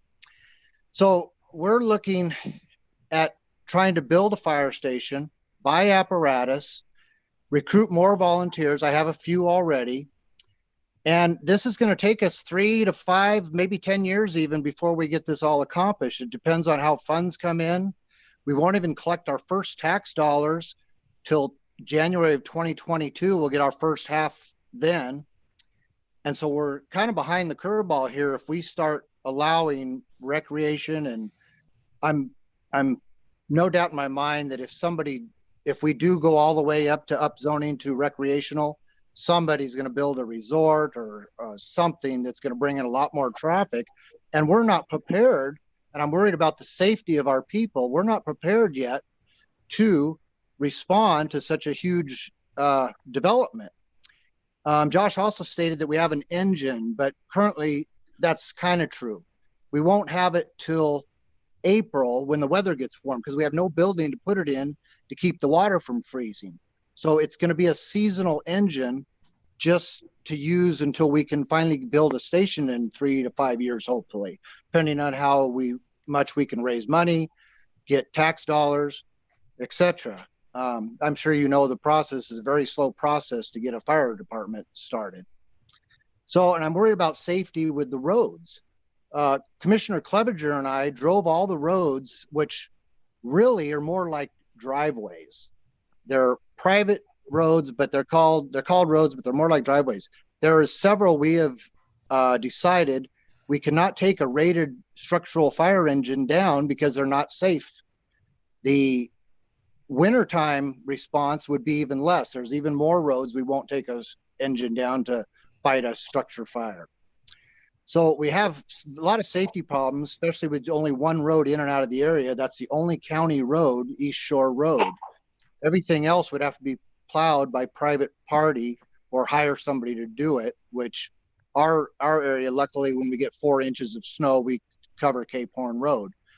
But even Cape Horn Road isn't up to county specs, and that's one of the better ones. So, and it has a lot of problems. So I'm really worried about the safety if somebody started developing something by making this a full recreational zoning. So I would ask for a continuance to table this until the planning commission, you have, I don't know, 8 to 10 people, I think, on your planning working on the area till they come up with their recommendation and let us do our homework, and we can all work together. And I'd love to have conversations and see what we can come up with for a proper zoning of our area to make it more consistent with other areas in the lake. Thank you very much for your time. Thank you. So we have Senator McKinsky. State your full name and address, please. Yes, my name is Ann McKinstry, McKinstry. I'm at 40 North Hunt Creek Road, Coolin, Idaho 83821.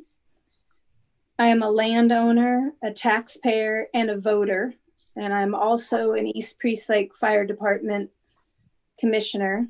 And I'm going to echo what's been said already by my three counterparts, that we would ask that no decision be made today and that we have a continued hearing scheduled so that we could include our community in the review of the plans that have been described here today and have the opportunity to respond. Thank you. Thank you very much.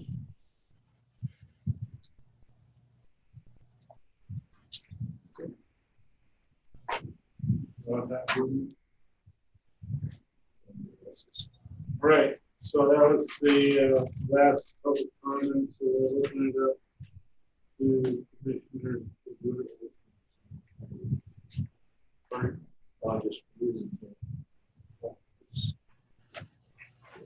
Okay, so we'll move on to Commissioner's deliberation. I have a question for staff. Milton, or Josh, either one, do you count a community septic system as urban sewer? Do like a community reach field? Yeah. Or an LSAS? We do allow, the ordinance does allow for those, but not necessarily down to this density. I'm just curious, with urban sewer, you could have 20,000 square foot lots with the community drain field. Is that correct? You have to have urban water and sewer. Okay, yeah. Well, it says urban water only is 2 acres, urban sewer only is 20,000. Yeah. When the state subdivided those and when they created those subdivisions and JDB did the surveying there, some of that area has a common drain field because it's so rocky. In Mr. McKinsey, they've got a common drain field. They've got even a peak place. I can't remember if it's right in that section or not, where they have water they developed like spring that several of them use. Some of them use water right out of the lake. So it's kind of a mixed bag with that. And some of them had existing sewer. Some of them may have put into Huckleberry. Yeah. Huckleberry Bay development, the PUD. Part of the area really extended it to some lots. So some of those specs may be looking up to. You know, as I was looking at this, as I'm looking at these, these plots I get, vast majority of them, just clicking on some of these, they are fairly small. 0.67, 0.58, 0.7. So until you actually had a point where you had really sewage, I don't think you have to worry about those being allowed. You cut down in the small area. Typically, those lots are just used in summer, so they have minimal use up there. At this time. Because you don't get into those unless you pay to have that roof pump. Because once, like I said, after you come on East Shore Road, that's private.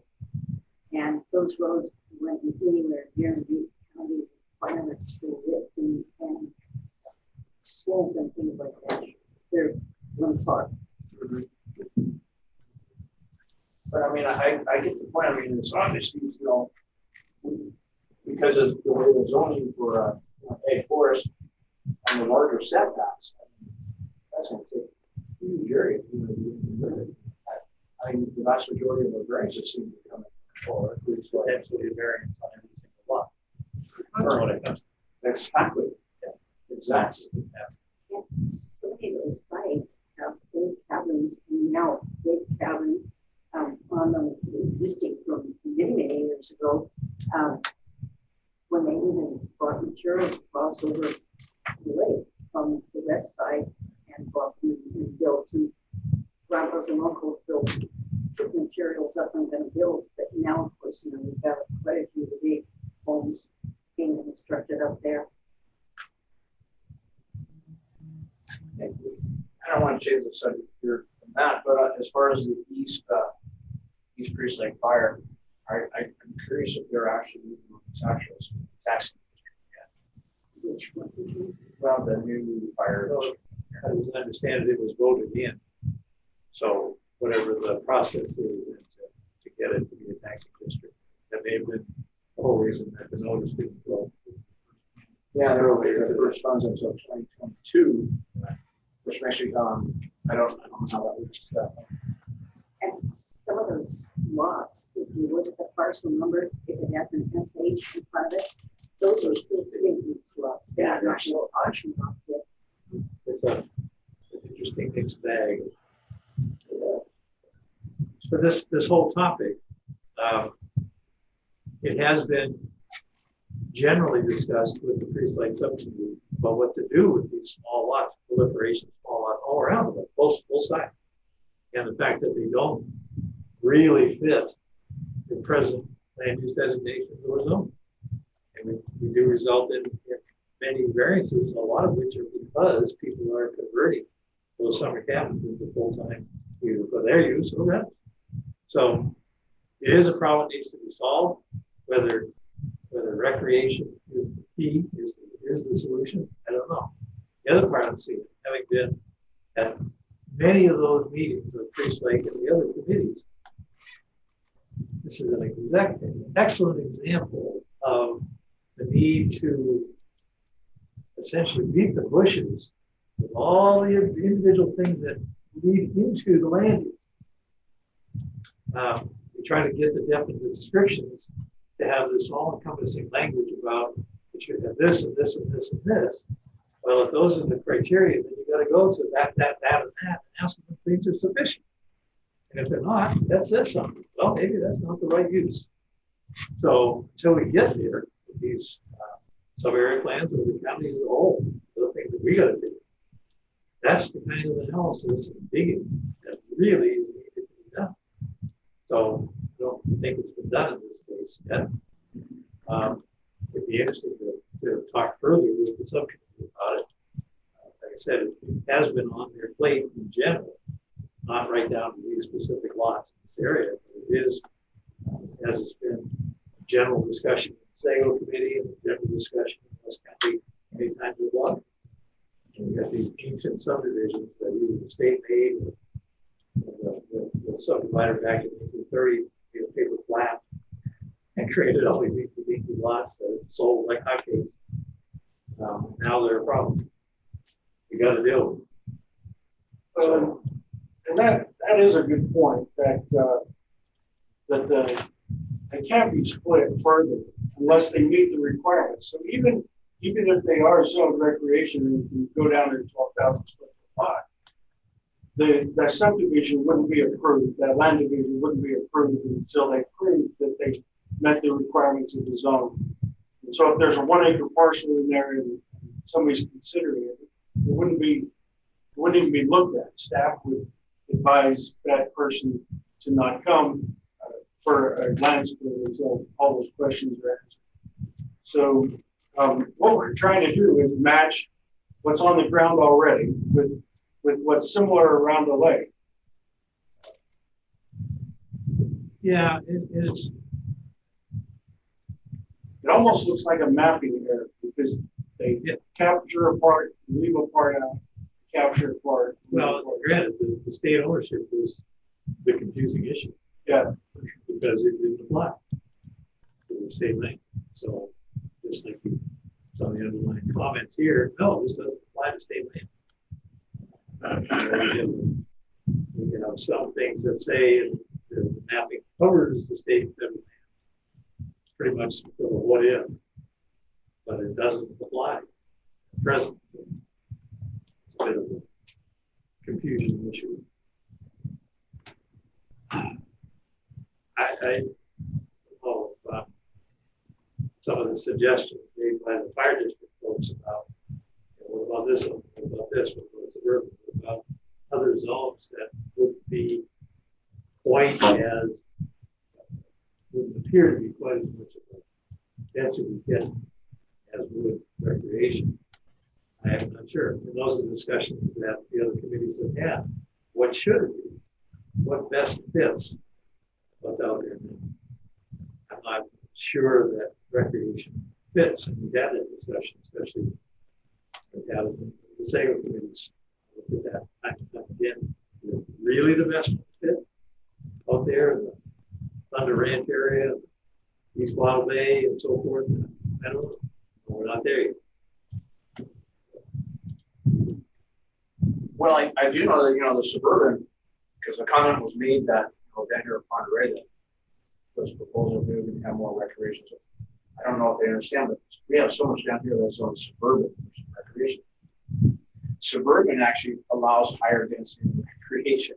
So, if they wanted to go suburban versus recreation, that's actually a higher zone. Well, I don't know if they were suggesting. No, I don't think they were either. I don't think they were either, but as kind of said that tongue in cheek, but it's every bit as high density as recreation is. Just in general, one of the things that a couple of the committees have discussed is the committees in their work are not absolutely constrained to the existing definitions, descriptions, or conflict.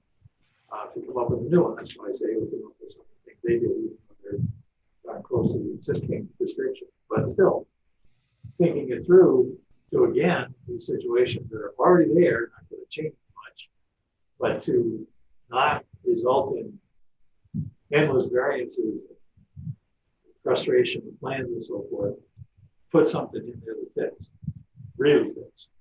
And that'd be great. We can figure out what to do. I don't know, just from what I've heard tonight and looking at the file, I don't know that this is the solution for that. I'm also thinking that this is similar enough to other situations, but we don't have the state land background of the situation. Lot size, density, and road situation is very similar to other areas around those coast. And it might just be come on to the pattern to follow elsewhere.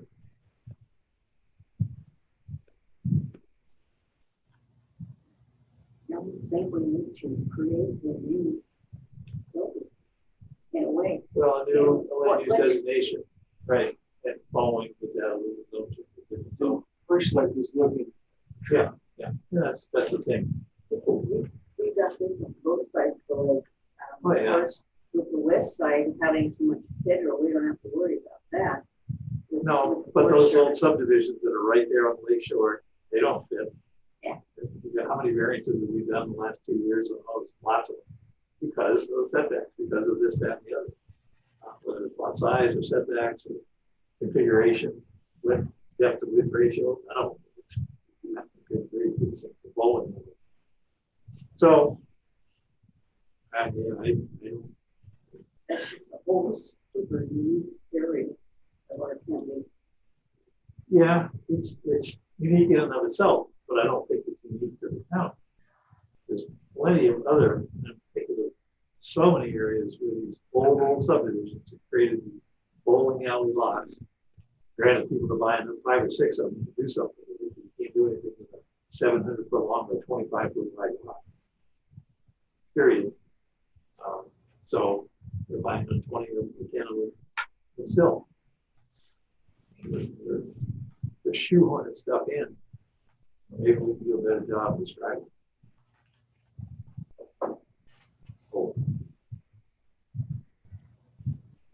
for this tonight, the fire district suggested to put it off for a while and think about it more, I'm not opposed to that. My only concern is the ordinance. For amendments. The ordinance requires a recommendation in 10 days. Oh. Oh, yeah. So we changed that. Except for it was the board. Yeah, I remember that. So, well, let's talk about it some more. Maybe there's a solution. It'd be wonderful if we could find something with that that's going to work for them, for the county, the taxation. Well, you know, the challenge with it is that the Priest Lake Committee could be another, do I dare say? Who knows? They're not close. They're not close. And they are working on land use right now, which we hope will help conclude this quicker. But I don't recall any real substantive discussions about this very issue. They've had general discussions about it, but I don't know if we can come up with an alternate way of looking at it or describing the definition of description. Something like saying lakeshore lots, waterfront lots. Take that description. Find them that way. What do they got? What they don't have? They can private roads, whatever. Make it up. Test it, load it, stick it on the wall, see if it holds up, whatever. But that's what they got to do. What we got to do. Milton, does this address all of the areas around Priest Lake where you think you have this big discrepancy between what's on the ground and what the zoning is? I don't know that. That would be one of my thoughts, is we ought to, if we're going to address the issue, let's address the issue for that particular area and be done with it. I also think, and I'm sorry, I don't have all the zone land use categories memorized as well as some of you do. The county map and sure. This area and turn on the recreation layer or the home layer. Doesn't recreation allow some commercial uses? And to me, that's one of the areas that, in thinking about this question when I was on the SAGL committee, and we hadn't really, I don't even think we've talked about it yet. We've talked about the fact that we need to talk about it, but we haven't talked about it. To me, there's a distinction that I think should be drawn between these areas that are relatively densely developed with lakeshore homes versus areas where you're also going to allow some commercial use. And you go up and my neck of the woods, I think, of Garfield Bay model. Yeah. To me, they're different. Yeah. And they probably should be an opportunity to handle both. And that was one of the concerns that some people had. Is they're concerned about essentially allowing commercial development if this happens. Yeah, generally be resolved. Well, right. Commercial without, but with conditional use mostly. It's not really. See, like, so you got there, I forget what that peninsula is, but that's on R20 or something. Ag forest 20. Et cetera, et cetera. So this is only really a piece of the solution. Is what I was trying to. and even then, so the red areas are recreation. Doesn't fit. Doesn't fit those areas. Can we get closer to reality, or we're going to go with the relatively broad brushing?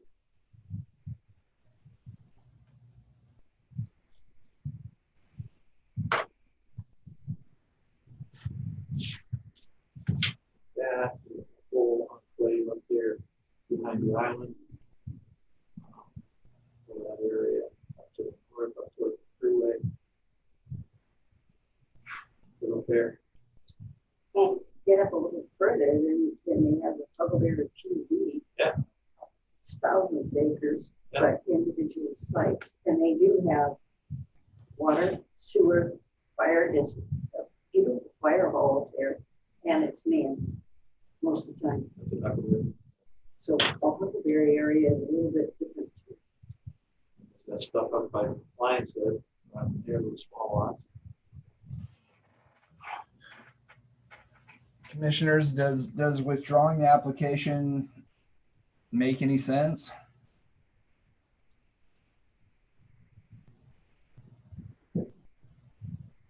Well, technically, it is our application. Yeah, right. And it could be that would solve the 10-day thing. But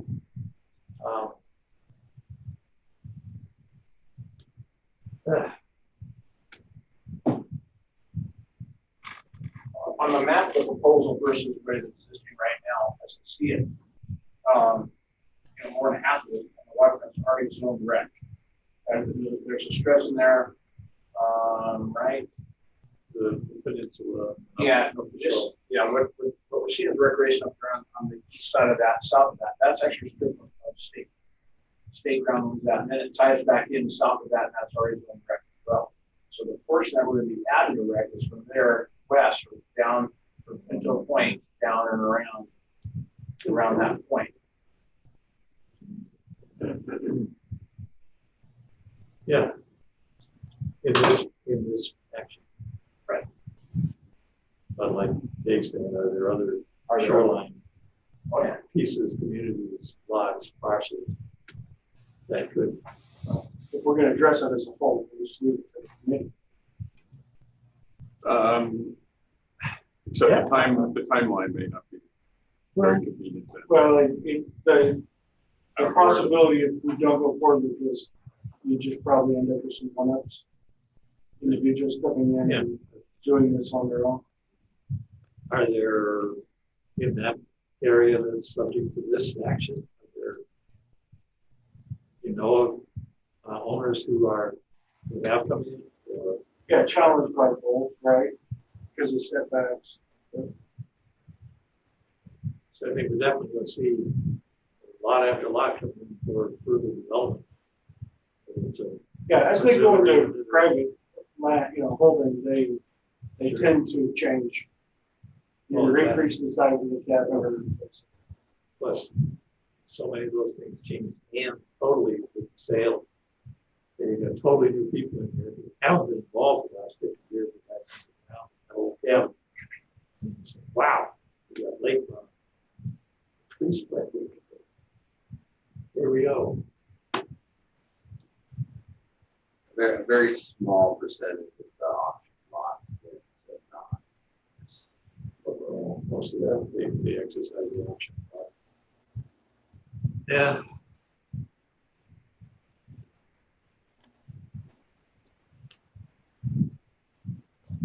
Yeah. A lot of personal investment there over years.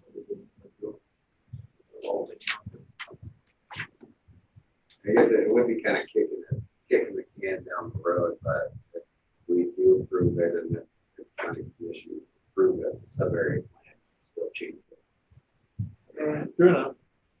Yeah. Is that what you say? So even if we approve it and the county commissioners approve it, the sub-area plan, it's about 2 years, it's still changing. Yeah, but if you tied it to four, if I'm not mistaken. Well, if you change it, it doesn't mean that. Yeah, that just be changing. When it comes to us, we're going to go along and change. Yeah. Yeah, I mean, right. It's ultimately just like Samuel Selly, that's an old.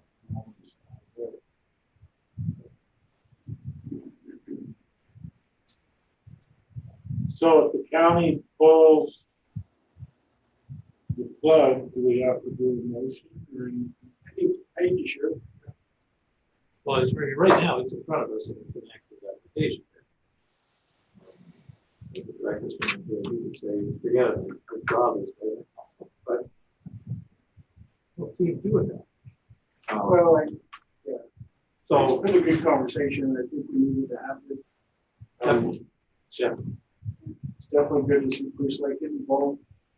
Yeah. Because they have been really quiet as we've worked on this separate. They're little to no involvement, and so for them to be involved now, it's good. Well, I got a firm proposal for you, it'd be exciting. Yep. So, we could, so under that ordinance about a comprehensive plan amendment, does that ordinance say that we have to give it a yay or nay? There's no other options? Forget. To give a recommendation. Give a recommendation. So tell me what you want to do. You want to, let's just withdraw it. That's what we're going to do. Can we remand it? Can we remand it to the department? It's got to go forward. It's got to be either a yay Or a request for it to come back, which is, we did that once before. on this action. Yeah, it was an ordinance we were working. Oh, I mean, not on this. Yeah, not on this one, but yeah, we've asked. Yeah. So I think it was maybe the industrial. So did we get the Free Slate group change gears a little bit and put this on the front burner and get something back? And they're talking land use. 2 months. They actually are. Yeah, that's really talking about. Yeah. Maybe wait for their comments and then reload again. Would that be copacetic with the plan amendment ordinance? To not make a decision within 10 days? Well, I think the best thing would be for us to withdraw it and then we can resubmit it. That way we can.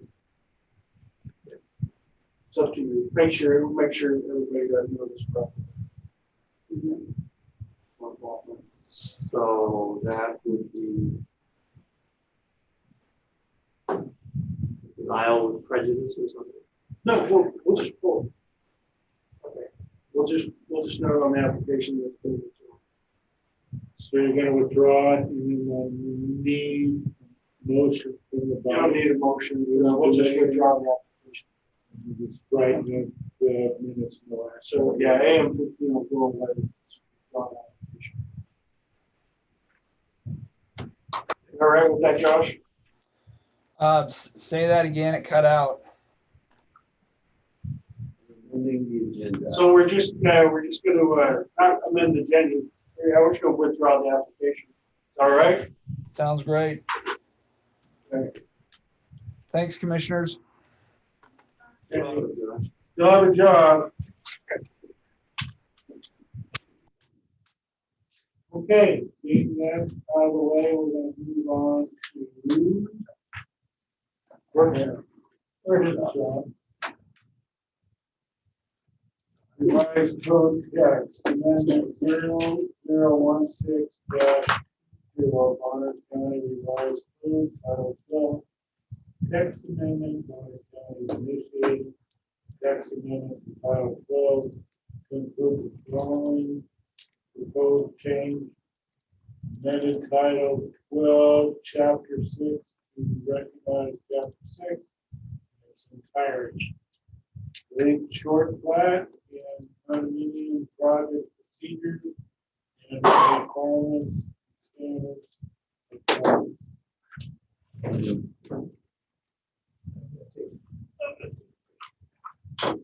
Okay, so that's great.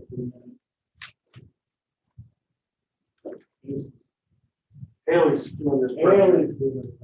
Yeah, we'll be with you in a minute, Haley.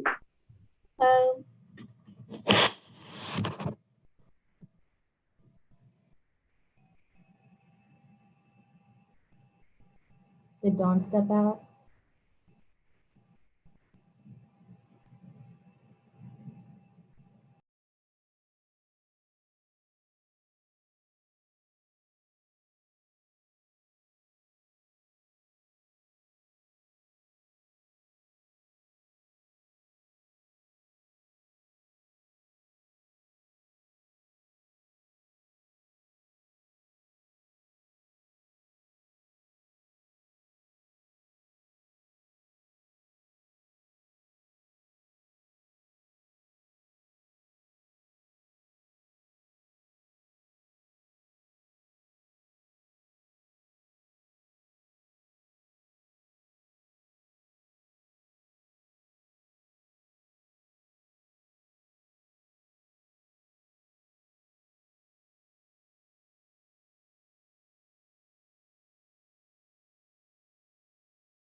Okay, so we're back live. Haley, you're on. All right, can you guys hear me? Not very good. How about now? Much better. Yes. Okay, ready, guys? Okay.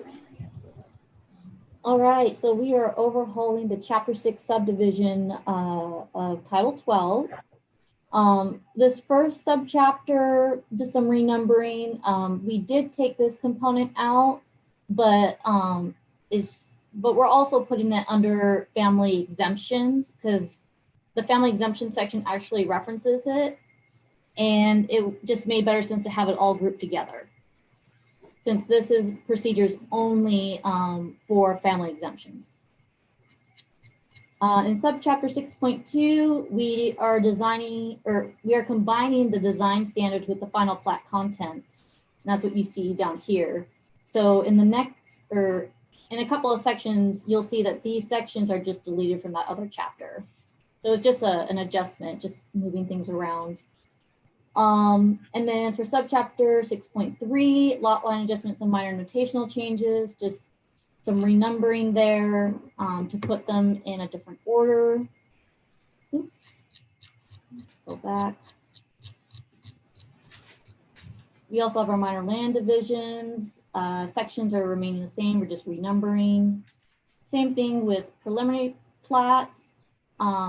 We are taking out the short plat procedure. You'll notice later that we are combining, minor land divisions will soon be, instead of 1 to 4 lots, will be 1 to 10 lots, with the caveat that we're increasing the road standards.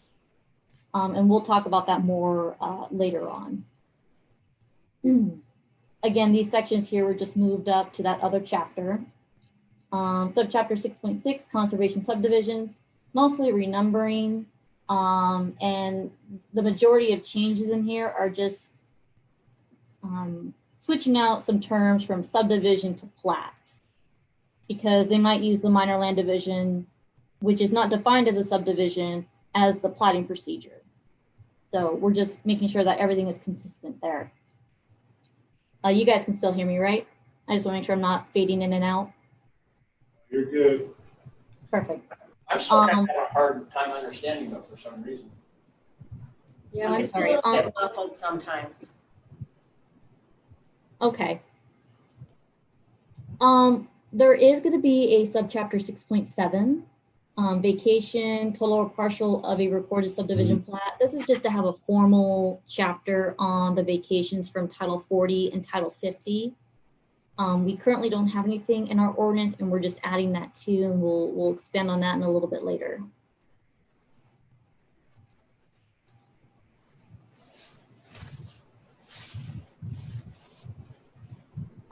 We're also changing a few things in the definitions. One, we're taking out boundary line adjustment. This is going to be its own procedure, and so you'll see that this definition is moved over to that procedure and just won't be in the definition section anymore. We also recently did the ordinance to remove the terminology for side, front, rear, for property lines and property boundaries. So this was missed in the last ordinance revision. And so we've had to change out those terms and then reconfigure the language to basically say the same thing from the midpoint of a rear to a front. And that's going to typically be the most distant midpoint of another lot line. There was the caveat as well that for lots with only 3 sides only, that there couldn't be, a midpoint to a midpoint that would provide an accurate, distance. And to capture the intent of the code where we're trying to prevent long skinny lots or, lots with really long tails, things like that. So that's what we have here. Is there any questions so far on this definition?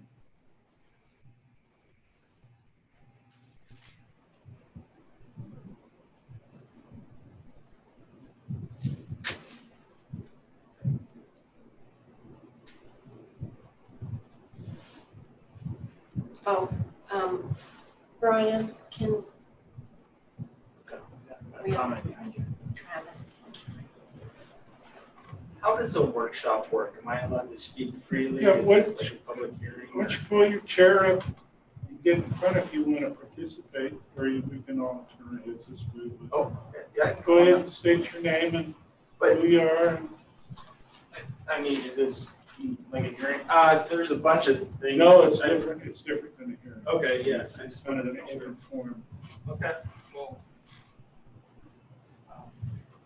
Hi Haley, it's Travis Haller. Oh, hey.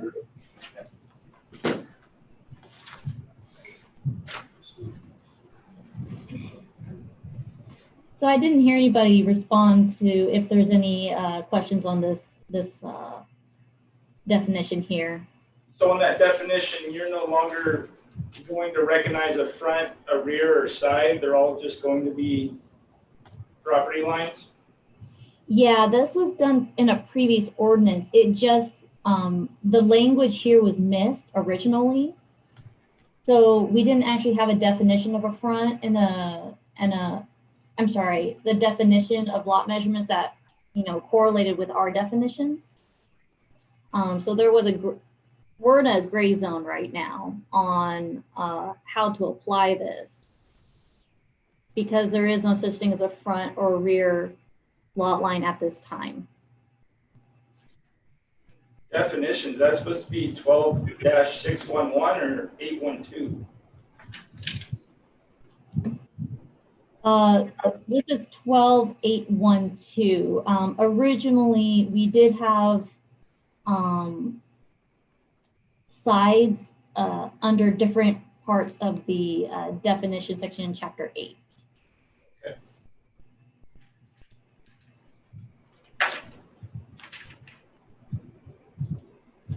But the intent should remain the same. We're trying to avoid the long, skinny lots, lots with tails, things that don't allow for an adequate building envelope, essentially.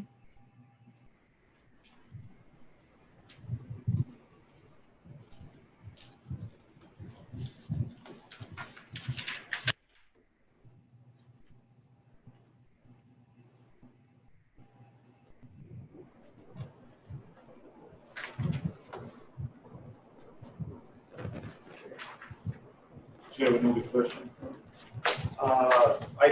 I can ask when we get there. Yeah. Okay, Haley, you're good to go. Yeah, nothing on this. Okay, let me move on. All right, so in the purpose, we are actually removing the condominium projects from the code. They're an interesting one to enforce. It's more about, separating ownership, but the density and all that are going to remain the same. Those laws will still be in place. We just don't need to regulate them as stringently because there's two options. You can either plat them or you can do them as a record of survey. Most people opt for the record of survey. We also added C.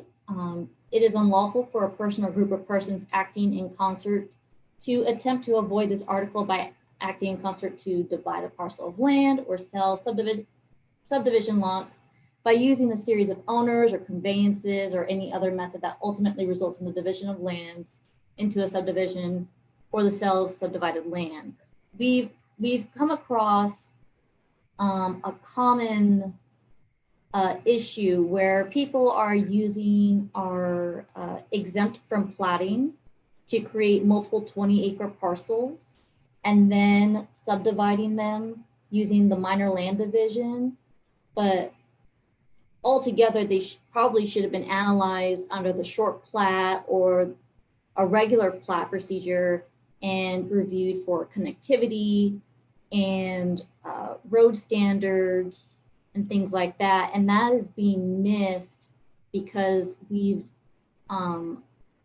was nothing holding people back from doing that. And hopefully this section here will prevent that from happening in the future, or at least give us some teeth to say, hey, no, you can't continue to do that. We need to plan this out or treat this as a regular subdivision, because you're having the impact that is equivalent to a subdivision.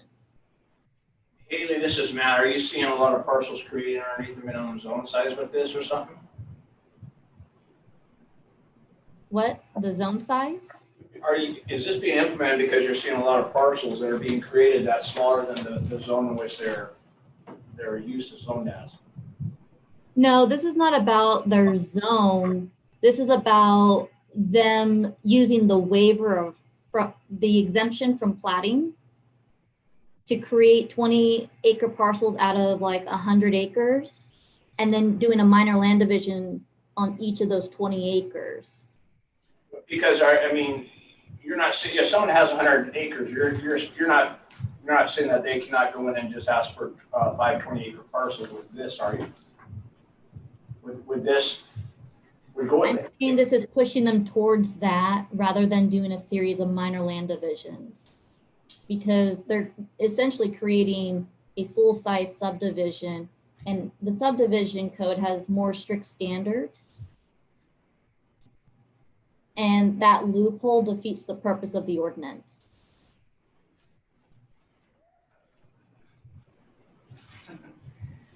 Hey, this is Travis. I understand what you're saying. I just don't know if this is the way to, because let's go with your example here. The guy has, an owner has 100 acres, they split it into 520s. That's all good, doesn't get reviewed by you guys at all. And then they take one of the 20s and want to do an MLD. Let's say that 20 becomes 4 or 5 acre parcels now.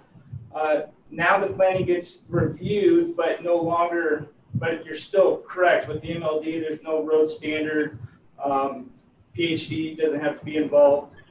But there's the 2-year waiting period. And are you talking about then if they want to do an MLD for the neighboring 20 acres and then the neighboring 20 acres with that as well? Right. They can do one of those parcels as a minor land division. The issue is when they're doing a minor land division, when they're doing 5 minor land divisions right next to each other. They're not planning for connectivity. They're not being reviewed for road standards. That's a really large impact all at once and should be reviewed as a regular subdivision.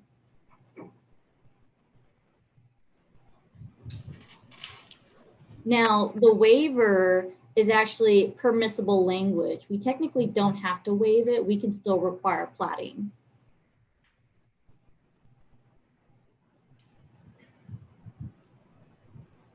So if we have suspicions in the future, we can still require a person to plat a 20-acre parcel.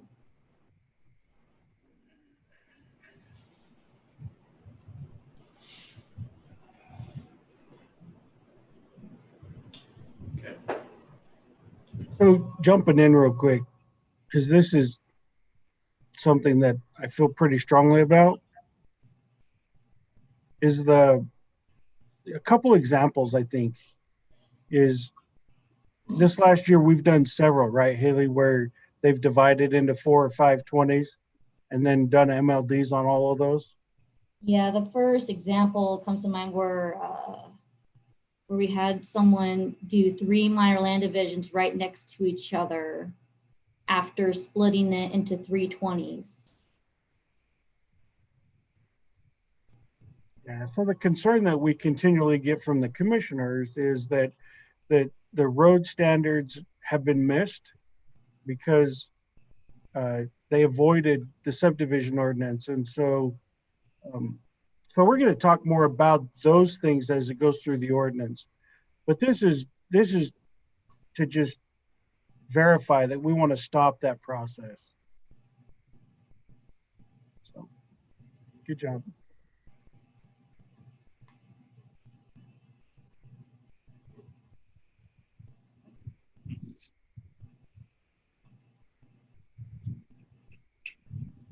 did we want to expand on this further? So I guess would this only apply if it's more than 10 lot, if it creates more than 10 lots total, based on the language? Yes, because the minor land division is changing, it will be from 1 to 10 lots now. There will be some very minor road standards, such as roadway width requirements and the ability to provide connectivity and have a more, we're going to be more engaged with the client in designing connectivity and things like that where it's reasonable. But I'll show you that language when we get to the minor land division section.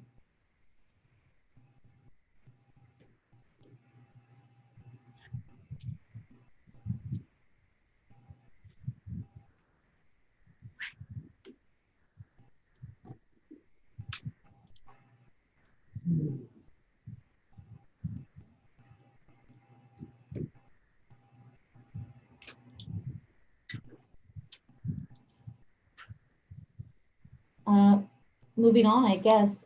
So just a quick change here, applications, because these are not actually permits. We've taken out this standard, or this part here. So land which is uniquely described on any recorded plat or legal instruments shall be considered one lot or parcel, even if there are roads, street, easements, or rights of way. The reason why we're taking that out is because we're going to be putting in something else. Anything that is already divided by a public right-of-way or a railroad, typically we don't get variances for lot size minimums. And typically when we do, there's an issue such as a public right-of-way or road or railroad going through it, right? And it naturally creates that divide, which makes it eligible and approved when it goes through the variance process. So to avoid all of these variances, we're actually going to say that all of these properties that are split, that are beyond their control through governmental procedures and development, they're going to be considered split for all intents and purposes. They won't be considered one parcel because they'll have two naturally occurring properties. Haley, Go ahead. yeah, I do have a question. I'm thinking back because this was on Tessa's files earlier, and I was asking her about that. When you say right of ways, are those dedicated and accepted right of ways, or are those Dedicated and right of ways? Not driveways, not private easements, not even utility easements. Okay. They are those that the public have the right to use. The general public. So reservations for public right of way would qualify for that? What do you mean by a reservation? Like Gun Club Road is saying, all Gun Club Road is a reservation for public right of way. Reservation made by Lumber. It was never granted to the public. It was never accepted by the public. It's been filed and maintained by the public. But it's actually a reservation for public right of way. It's not dedicated. It's not accepted. And so that's my question. What is going to constitute that right of way? Like you said, it cannot be a private road. It shouldn't be a private easement. What I was hearing, I'm sorry, you were cutting out, but what I could hear, it doesn't sound like a reservation to, as a public right of way is actually a public right of way. It's reserved to be such in the future, but it isn't actually at that time. Did I hear that correctly? I guess if it's all being crossed out, it doesn't matter.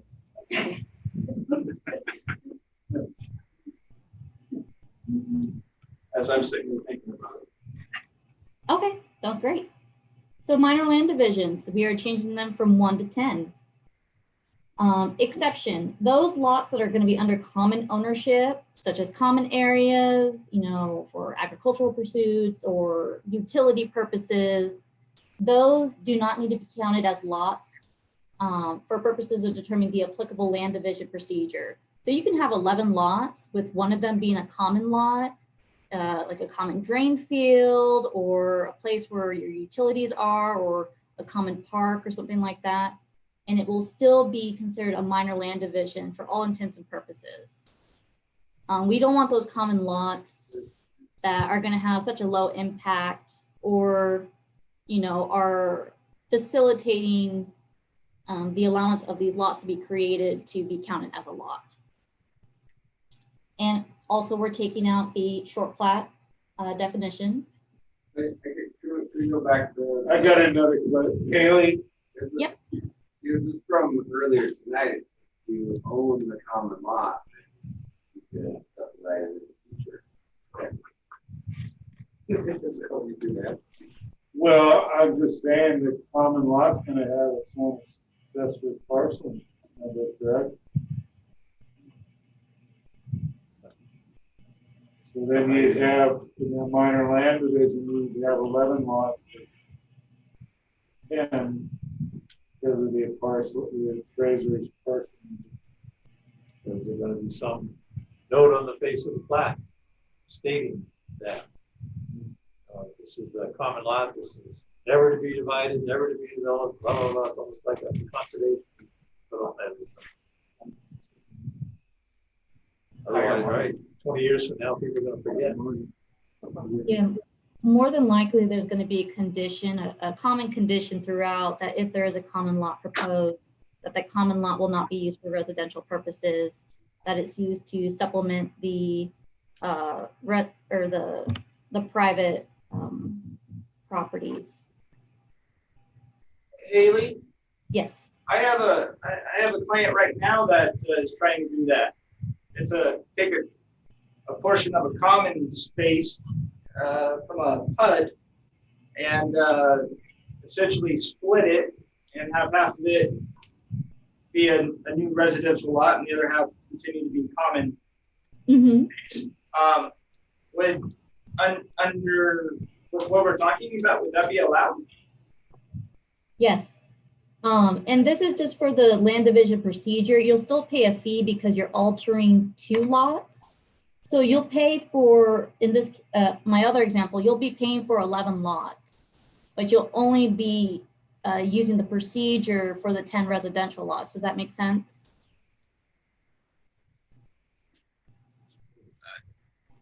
I have to say, no, it doesn't. I guess why is there an exception for a common lot? If I'm splitting a 10-acre parcel into, I don't know, say, bad example, how about 20-acre lot? And so, Travis, can I jump in real quick? Yeah, So the board just adopted a change to the zoning ordinance that allows you to split down to 1-acre lots in the suburban and rec zones. But if you're going to use a community leach field, it cannot be on the same lot as a residential lot. It has to be on a separate lot. And so that's what the purpose of this is, to try and capture. If we're going to take existing common open space like was done earlier tonight and take away from that, I think what Haley's saying is that this will go, these restrictions will go on the plat. So if somebody comes in with, we're not really talking about the past, we're talking about going forward. And so if we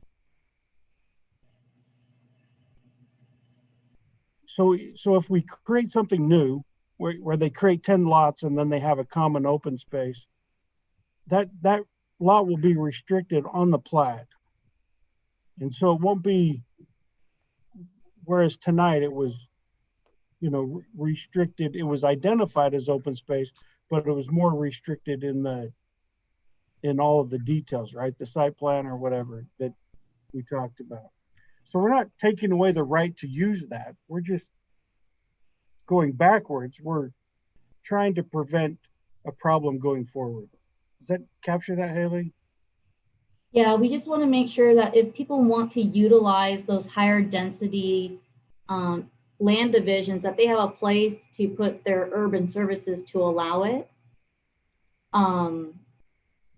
But the fees are just going to be still going to be representative of actual lots being created, whether they're common space or privately owned. Okay. Thank you both.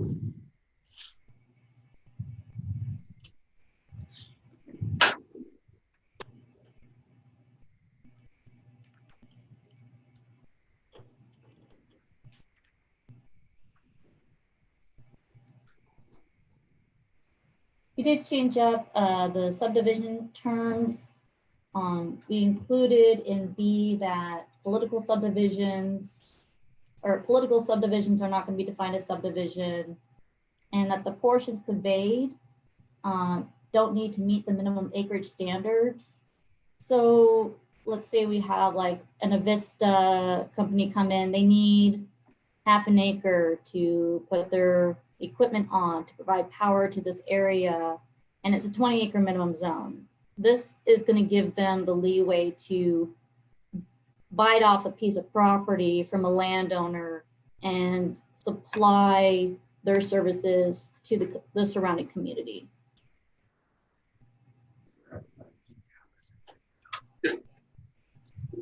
And then we also just expanded on a lot line adjustment to also include minor notational changes.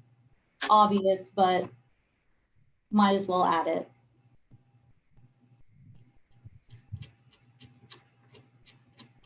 Let me just go through this. Let's see.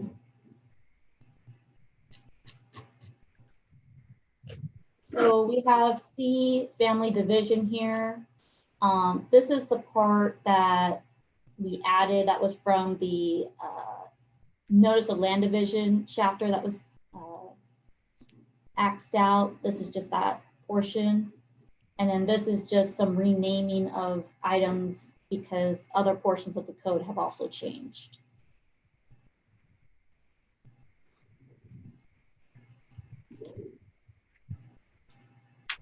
In number 7, we took out for any remaining parcel which has legal access is not less than 10 acres, the 2-year holding period shall not apply.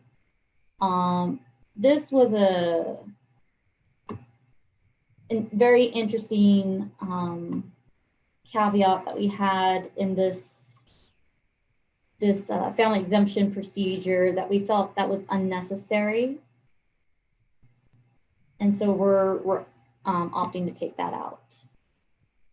Haley, as a matter, I've been thinking about that for a long time, and I was thinking the opposite direction. If a family split and also your remaining parcels are 10 acres and more, there is should be no holding period for 2 years. I think this is going the opposite direction. Why?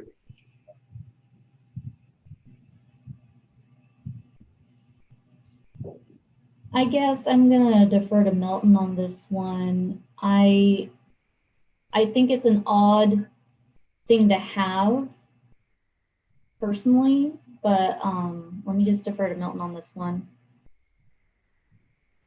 Say that again, Matt. You think it should what? Well, the precedent right now, just like I have a guy who bought 20 acres and he wants to sell 10 of it off right now. I told him, well, you can go ahead and family split it, and as long as the parcel that's retained is 10 acres or more, 2-year holding period shall not apply. What this is going to do is he's not going to be able to buy that piece of property and want to change for it because he wants to sell 10 acres to his brother. Well, what this here would do is if he had a family split, neither of them they couldn't sell, I should say, for a period of 2 years. The way it's written right now, if you didn't cross that out, he would be able to go ahead and family split a 10-acre piece out, and the one that he retained, as long as it's 10 acres or more, he does not have to have a 2-year hold period. My thought is on any family split, if all parcels created and these remainders are at least 10 acres or larger, the 2-year holding period shall not apply to either, in my mind.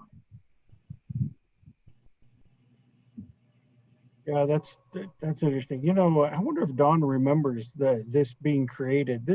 I think we did this back in 2016. This sentence got added to the ordinance. I kind of remembered it. I don't remember the discussion or the pressure bearing on it, why it was necessary, but So they would, I believe the reason why we did it, so the family would have a vested interest in the property and not flip the property. That's my understanding as well as the family. Developers were using the family exemption as a go around. Yeah. Similar to the other discussion about Right. And so this was left in there. So the big discussion was around, should we get rid of the 2-year waiting period? And I think that the P&Z Commission wanted to get rid of the 2-year waiting period, but we're afraid of it creating illegal splits or whatever. So, or avoiding, the subdivision ordinance, which we tried to capture up above. So keep that in mind. Maybe this number 7 needs to be removed completely. And then do you address it with number 8, where it's limited to creation of 4 parcels? So I think our first point was to get rid of that half of the sentence that was just kind of over the top, it seemed. Because we've never used it. In the 4 years it's been there, it's never been used.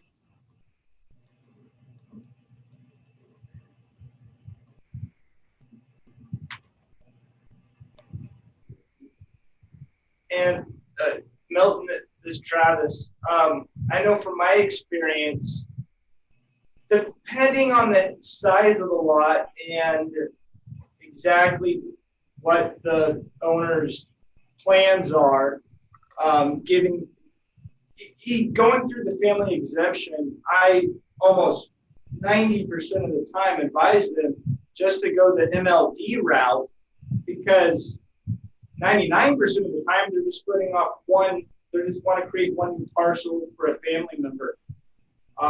So with that said, I don't know if this is needed or not, but just kind of food for thought. Well, in Haley, if you can scroll back up where it said on the screen 5. So let me see here. You can go higher now. Okay, recorded survey required. Now, are these the family division? Does the MLD have to oblige by these same rules? No, it's an entirely different section. Okay, I'll bring that up when we get there then. I mean, it does have a recorded survey required if it's 5 acres or less for a family exempt or for a family division. That is, where is it? It's referenced somewhere in here.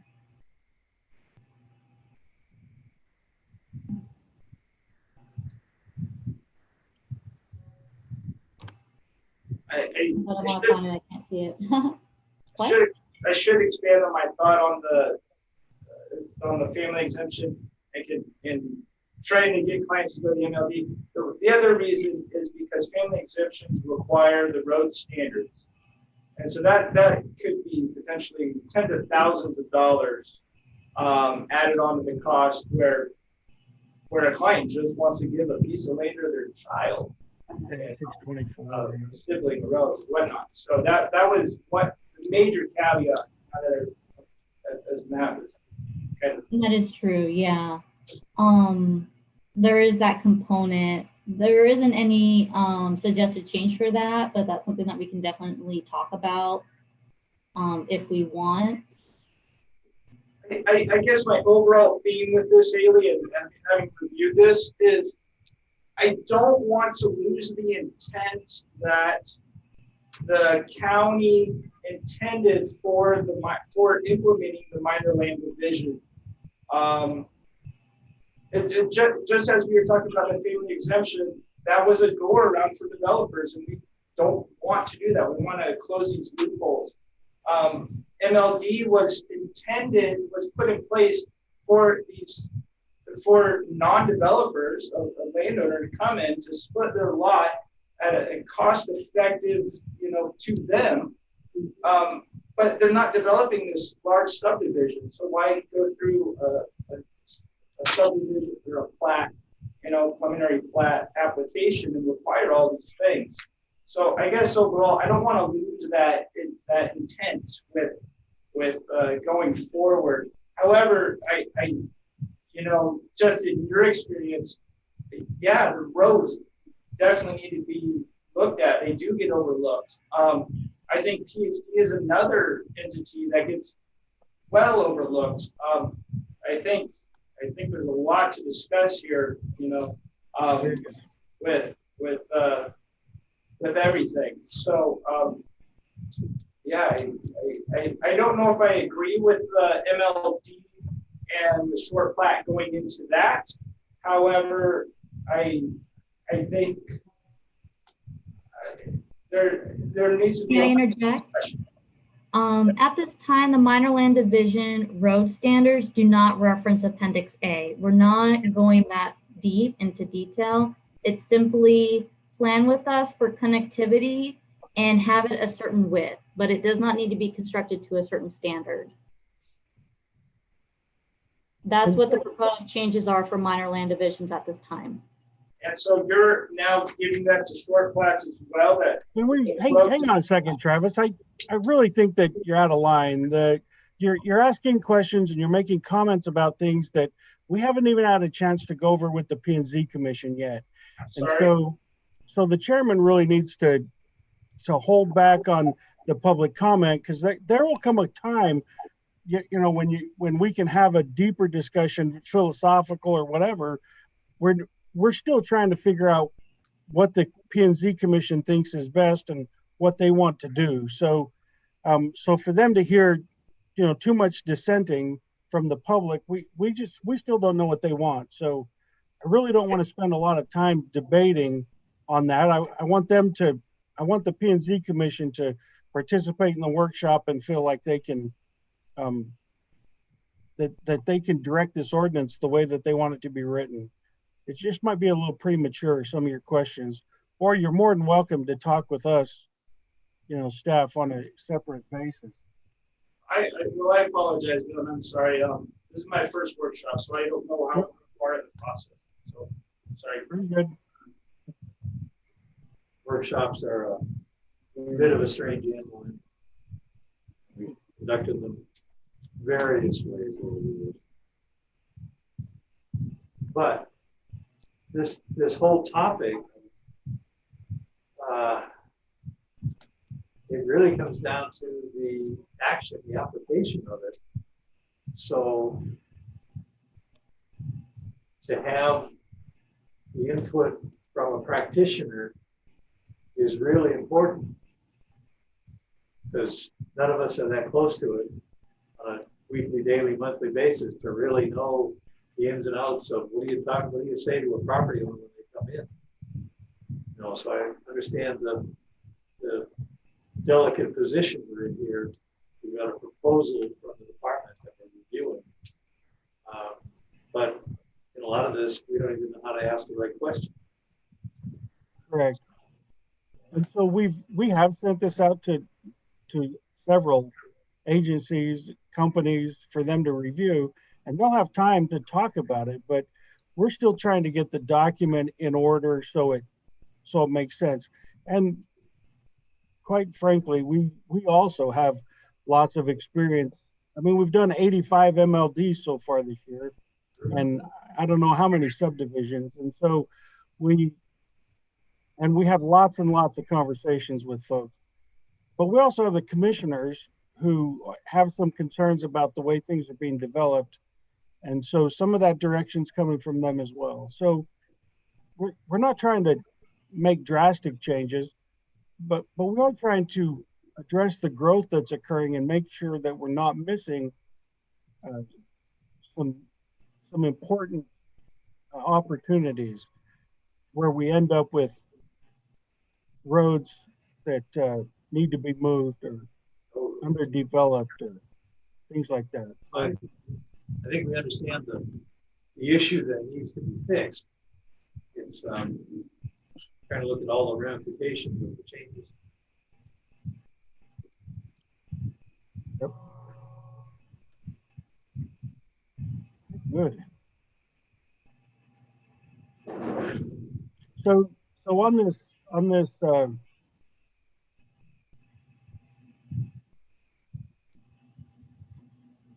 so where are we? Do we want to talk some more about the 2-year period or the time limit? Our thought, I think our thought is, or my recent thought is that if we put in that, if we leave in the language we put in above, where working in concert to avoid the ordinance, the subdivision ordinance, I think that standard allows for the elimination of these time periods. Because then they can't, I mean, it's pretty clear that they can't work in concert to avoid this ordinance. So is that enforceable? I think it is. It could take some work. I don't know if it's worth creating or not.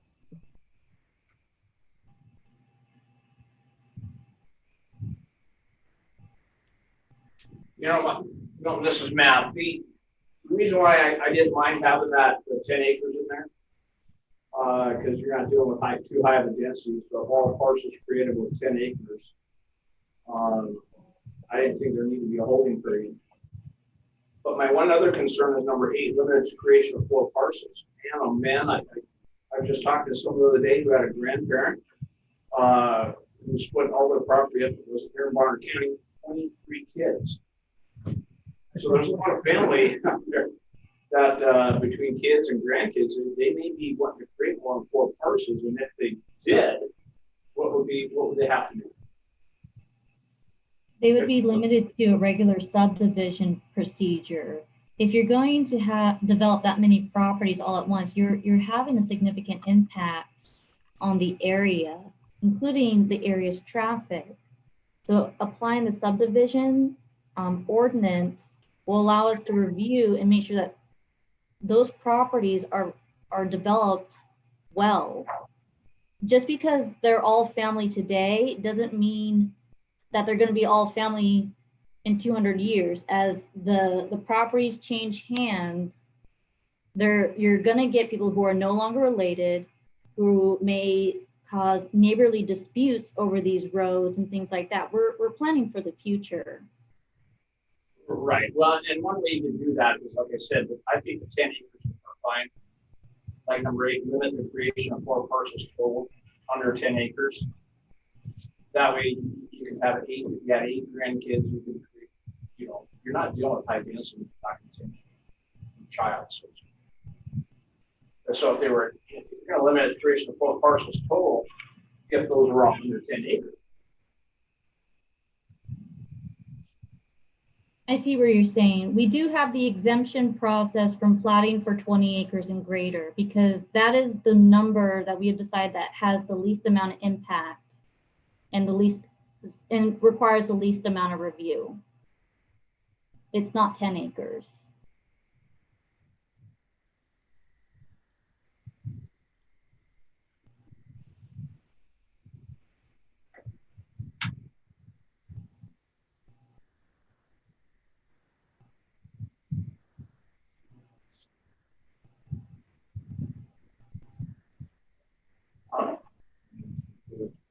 Well, we can agree to disagree.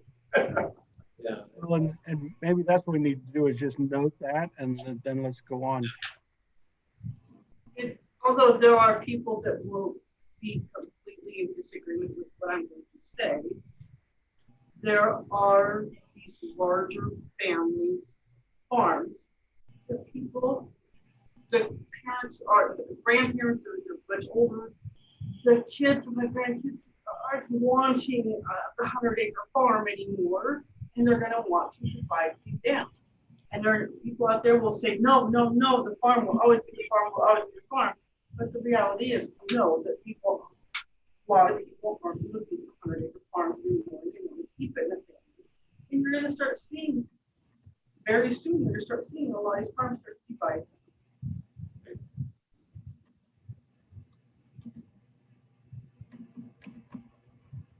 Hence the need for road standards and the drainage itself. And so I think this is great that they're looking at planning for the future, because we know it's right around the corner that these some of the larger farms are going to start betting on, start providing most of the things.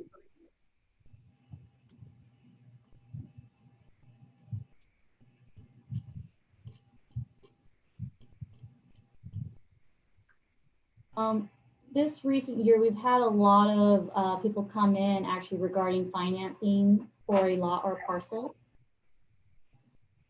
And we didn't really have a formal process. And so we kind of struggled with figuring out the right process and how to make sure that they're doing it correctly.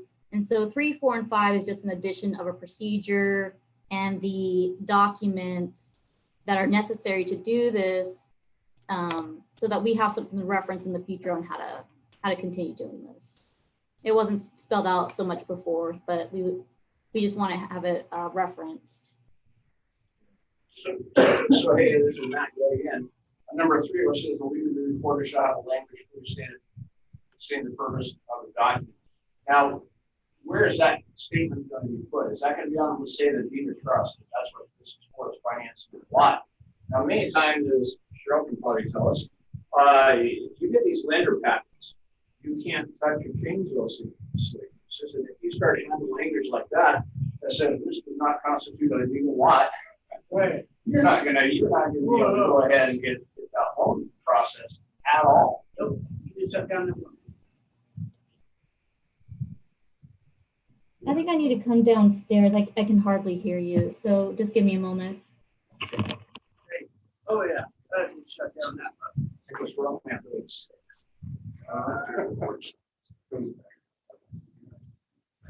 I read this.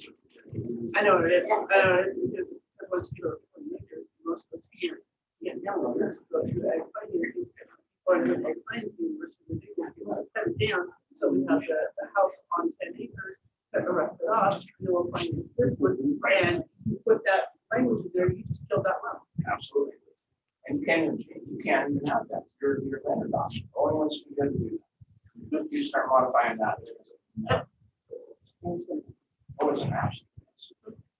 That's what it is, because we're thinking about the reports. So is there a better way to state it, or is it a dead issue? It's not benefiting the financing at all. But I think the intent of this was, okay, yeah, it was just to get financing. Is what you're saying, is it's this 10 acres doesn't really exist in 10 acres. We're just doing it so that you can slide through the loan process, and the lender and your underwriter will say, no, that doesn't slide through. Either it is or it isn't. That's the reality. Now.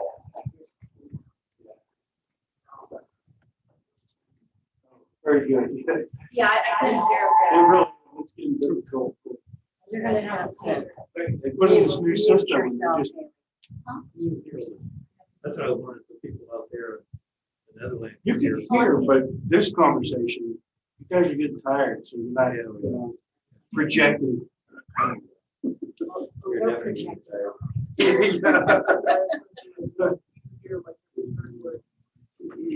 Yeah, I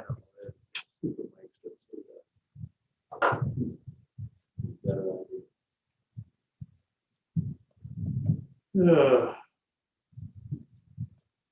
Some not smooth.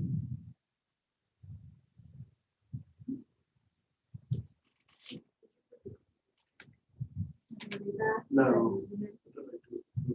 Yeah, I did. Yeah, okay. Yes. Okay, you got 11 minutes. We got, what, 30 pages to go? All right, so I think we've gone over financing the water parcel. You had a question about that. Can you repeat the question, please? Well, my concern is on number 3, the legal report shall have language for the state of the purpose of the document. just for financial purposes, it does not constitute a legal lot or parcel and so on. Where is that legal to be recorded? What document are you referring to? Referring to the deed of trust, the mortgage? It's a tax segregation form, this one right here. That's the form it's referencing. I could be more specific and just say the tax segregation. So this is form. something that the planning department uses. Yeah, Yeah. and the assessor's office. Yeah, and the assessor's office. So how does that fit with the loan that we just discussed? So, so they come in and they want to finance 2 acres and they've got 10. Well, then what I'm doing, you want to finance their 10 acres with a house on it, but sitting on 50 acres, which means you're outside of the 40 minimum that goes into an egg. And a lot of eggs aren't writing right now. So they say, well, just split me off 10 acres with my house. Well, that's going to have to literally be split. It can't just say, oh, here's a little note saying, well, we're just splitting this off. No, right, we'll shut that down. It's not truly split. Yeah. Oh, that's interesting. Split it or don't split it. But if it's still sitting on 40 acres, it's still, or 50 acres, it's still 50 acres. And Oh, that's interesting. you better not be doing that because they say we cannot do a hypothetical and split off X amount when it's not legally Right. split. Right. They do it. Literally, Yeah, They've been doing it. I don't know that we've done too many. We haven't done too many. but I over think the we may have years, done three those get looked at as legal lots. That's the problem. You know, if they use them out that way, yeah, because the homeowner may or may not realize what's going on. They think, well, yeah, and look, I got a tax number for it, that's a legal lot. My wife's cousin feels that way about their lot. But we record that tax segregation form with that. Legally, it can be found, it should be come up with a title, but I'm happy to We take the still whole need thing a out. minimum zoning, so it can be split off legally. yeah. This bank will just go through the process, right? If it actually is like that, Oh, like, wait, yeah. wait. You as the applicant, you need to pass your pay. And you walk in with 50 acres and we say, okay, no, I'll go back to this. Walk in with 10 acres, we say, okay, now let's talk. So let's put a big question mark on this whole section. But the bank doesn't split it for you.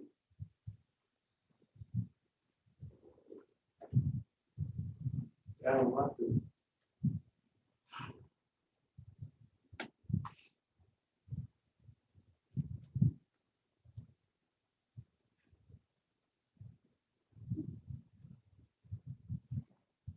So we'll go ahead and clean that one off.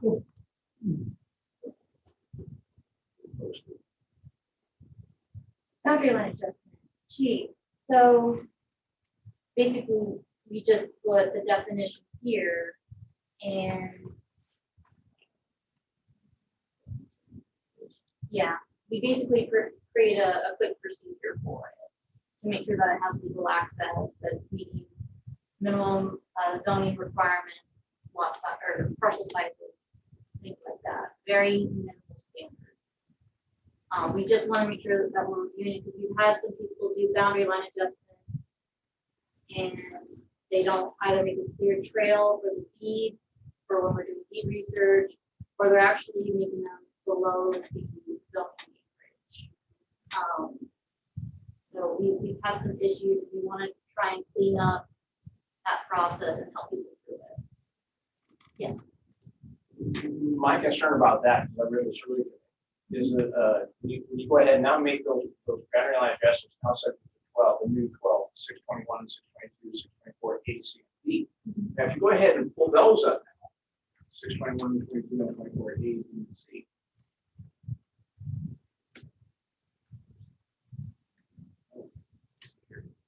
All proposed lots less than 5 acres have direct frontage on direct access to the public right of way. There is so many parcels out there right now that are less than that. They're creating less than 5 acres. Now what you can do is create a boundary line adjustment, a 2 acre and a 1 acre piece that is grandfathered forever. That 1 acre piece, once you get a 50-foot strip off that 2 acre piece, go ahead and put the septic system. What you're now creating them to do is that they're going to have direct frontage on public right of way, even though they're grandfathered in. Yeah, I can change this. Okay. I just, in my mind, we should be clear, contingent on 21, 22, or 624, in my mind. Yeah, no, I totally agree. I have been writing this for so long. I have no idea. You've what been I'm on the doing scene anymore. forever, I bet. Yeah, it's 42 pages long. So yeah, let me just make a note to take out D there. I see what you're saying.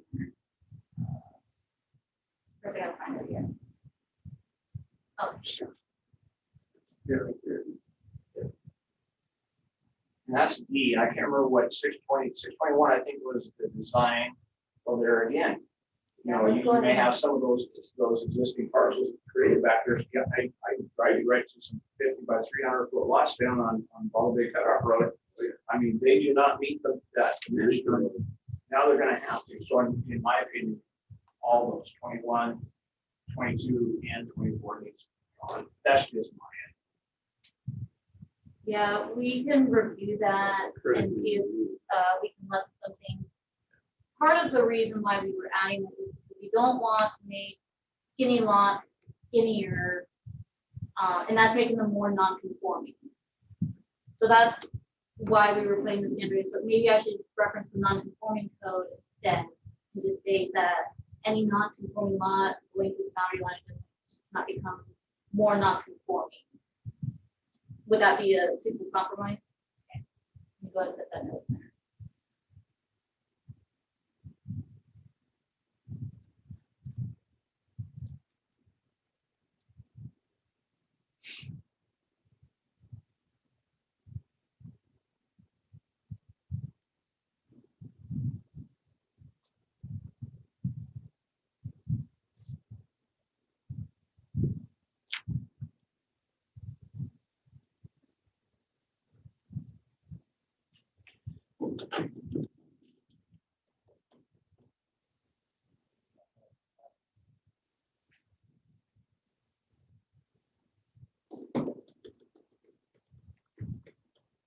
Yeah, this is just what we took out and put into the exemption. So on with that one so far.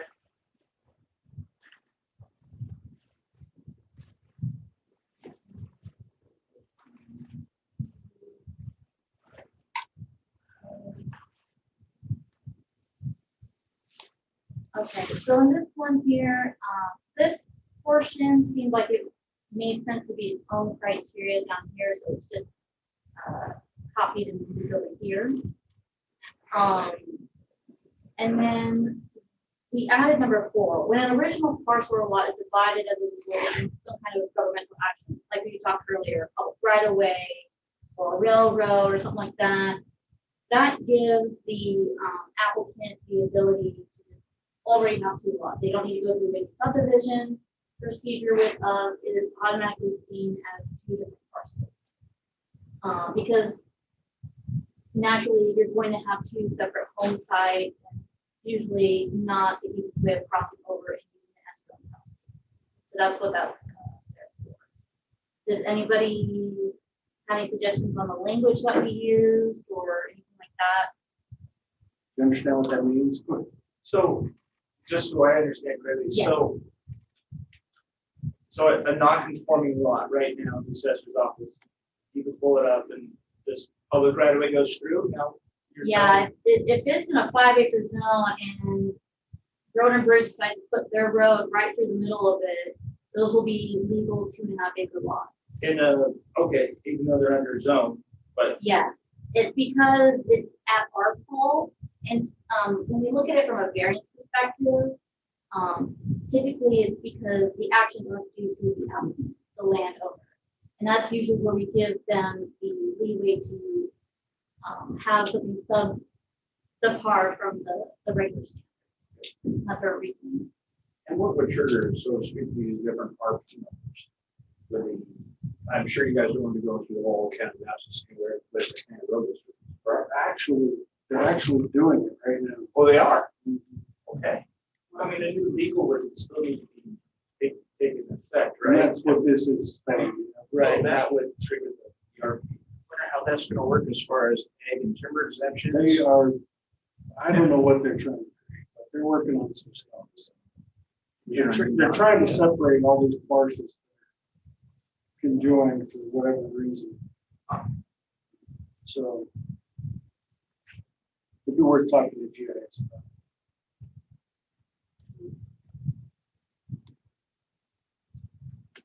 But you're right, we're gonna create, this will create the possibility for lots. To be below. Yeah. Oh, yeah. But it's because it's not their fault. Right. And I looked at the emails and all those other cities and counties in the state of Idaho that have done this. Yep, that's what we did too. What if the owner doesn't want to split? What if it creates a non-buildable, super small lot and you can't sell it? So The remnant. They can give it to the county. Yeah. Right? I'll take it. Sell it to the Forest Service. And they can boundary lines with other neighbor who's joining it, things like that. So, I mean, if it's already on that other side, it's not feasible anyway. It is. I mean, didn't we just go through this with Stimson? And this is where I got brought up. Yeah. So They're probably the reason.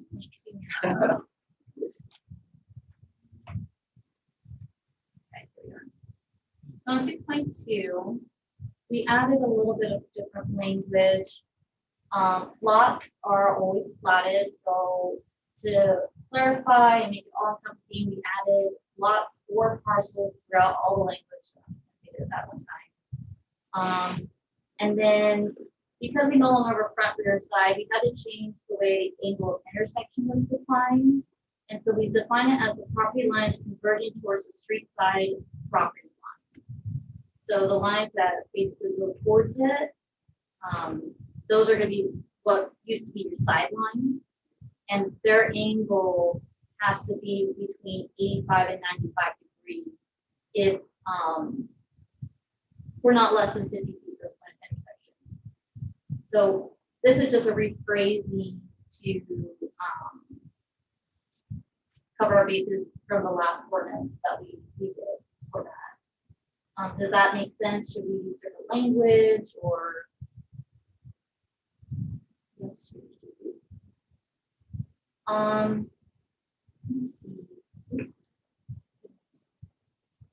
Okay, B. Lot or parcel size minimum shall be appropriate for the zone. So these have been removed and added from the section times. We put it in minor land division, but now we're putting it back here in the general design standards because we kind of want to apply this to every sort of land division procedure that we have.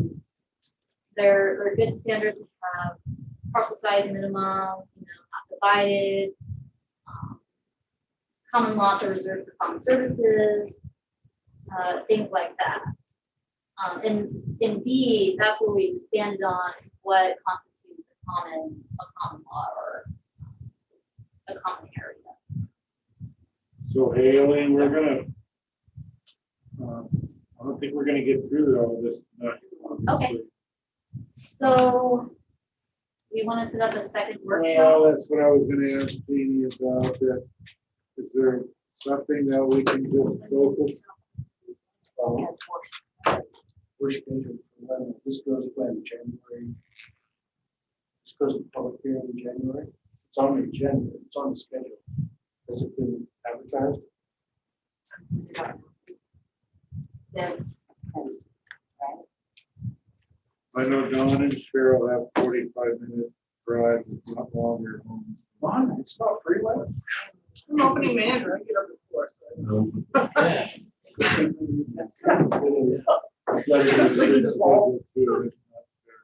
121. So nothing's been sent out yet. It's on for 121. So maybe if you want to do a special meeting in January, which is both meetings in January. Yeah, so the one that we have it scheduled for is 1, 2, 3, 4, 5, 6 files. Yeah, it's good. We got enough brush at the end of the year. No.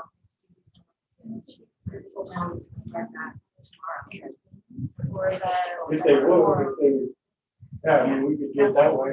Yeah, if you guys also have major Do a Zoom concerns meeting. with certain components, write us a comment, we can talk about it, back and forth, discuss it. Come in as well if you want. You put it in the front file on the drive. Yeah. So you want where on the drive? This. This is its own file. Are you gonna do that? I don't know what they have access to. Which drive? So is it already on? So no, it hasn't gone on, so So we let's don't have wait to then. publish it. Right. Let's put it up. Let me see.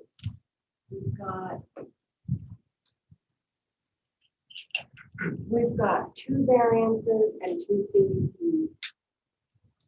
No, we've got AM 11 and ZC 14 on January 7th. So we could add this as a workshop? Yeah. we could. On the 7th then? Yeah, on the 7th, which sounds great. But can we just highlight a couple of the major changes real quick? So I give you something to think about. Yeah. Don't want to, because you're gonna do an update, you know. Still get everything. All right, we will. We did do some edits to services and utilities. We referenced some sections from the Idaho statute, basically referencing what are they called, surety agreements, things like that. We also have a few things taken out in the road, or it just switched. Right away, just gone to E instead because it's its own separate idea. Trails and parks, just changing verbiage and flats, subdivisions, same thing here. Plat conferences remain relatively the same, except for the shoreland vegetative buffer area. So this has always been existed in the code, but it was always under chapter 7 rather than this section. So it's been missed quite often in review, and so we just added it here, so it's all in place. Main thing that we changed on the endorsement is because of our definition of subdivision, not all of them need BCI sign off. And then for a place of notice, right, forward to total partial vacation, things like that, that wasn't in there before, but it's kind of necessity when we do road vacation. Let's see.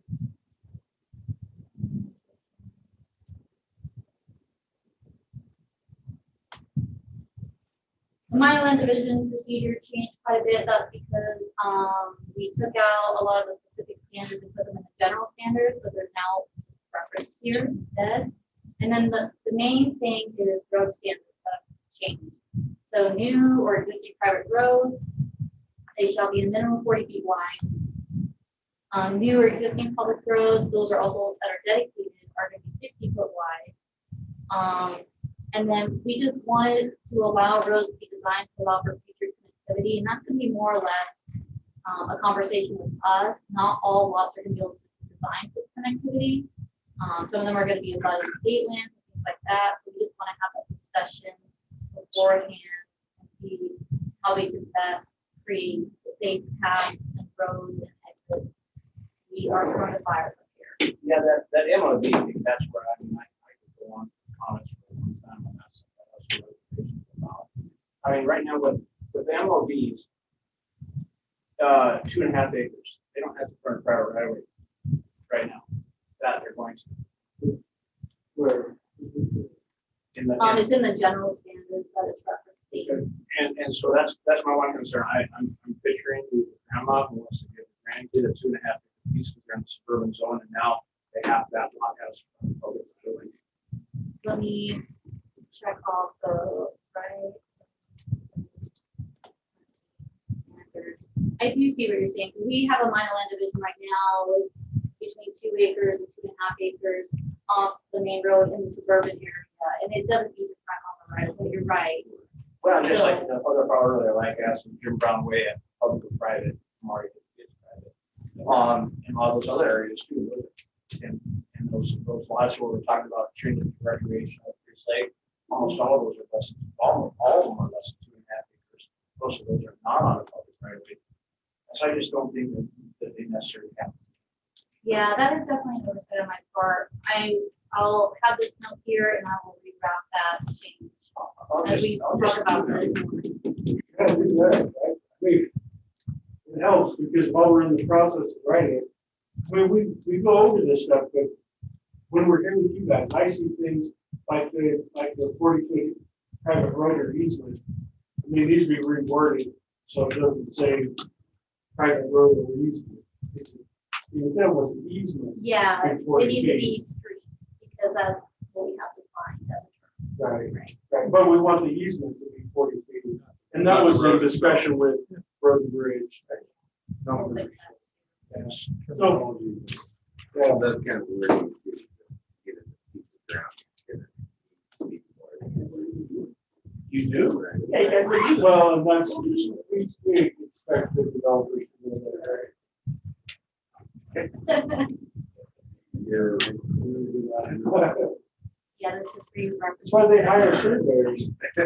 Well, you still here? Yeah, this is right in my alley.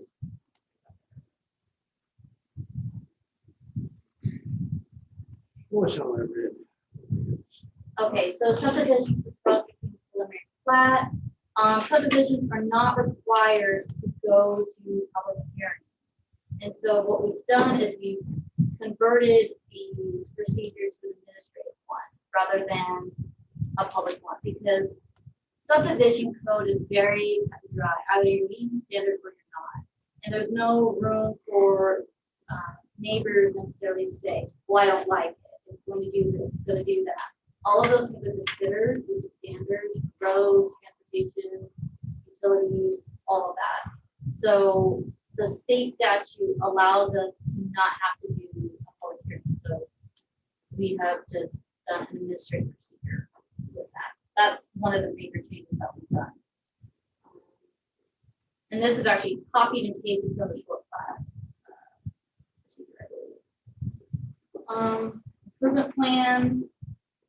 We've added some things in the improvement plan section based on what Idaho statute has stated. There are a lot of details, so I'm gonna just kind of skip over this. That's something to look at when you are reading something on time. We did add a lot of things regarding security bonds, and there was a lot of suggested language from legal advisors that I have not changed. So something to go through with fine tooth comb. Who's the attorney that the county uses all the time? That's who wrote this for us. Mauricio. Yeah. And all of this is just copied and pasted to a different section of same thing there. Conservation subdivisions. This is just minor language and reference changes based on the changes that were happening in the previous section. So there's no huge change except for this section here that says and a conditionally correct procedure. So yeah, we're at the this is the and then this is just some additional language from lawyers and stuff regarding communication of roads and a new appendix for development.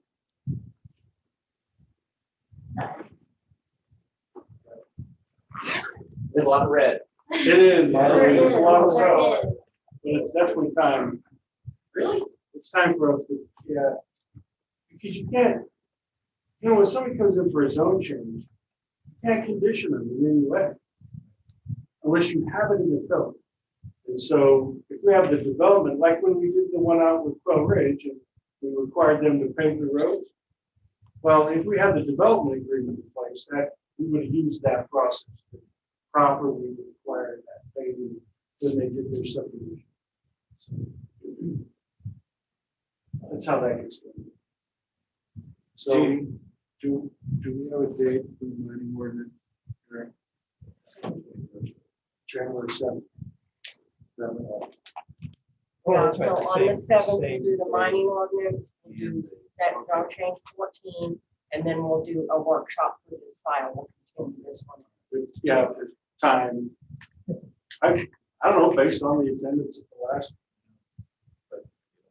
Yeah, so listen, saying that Matt and I have to bow out with the mining part meeting. John will take charge. But it's important that everybody tries to get out of it. Everybody participate. We'll be drinking beer back there. Like a real minor. If I for any reason I will be late, I will make it known. We're still dealing with staff. Yeah, so on that day, they gotta bow out, we're gonna have enough to make it for them.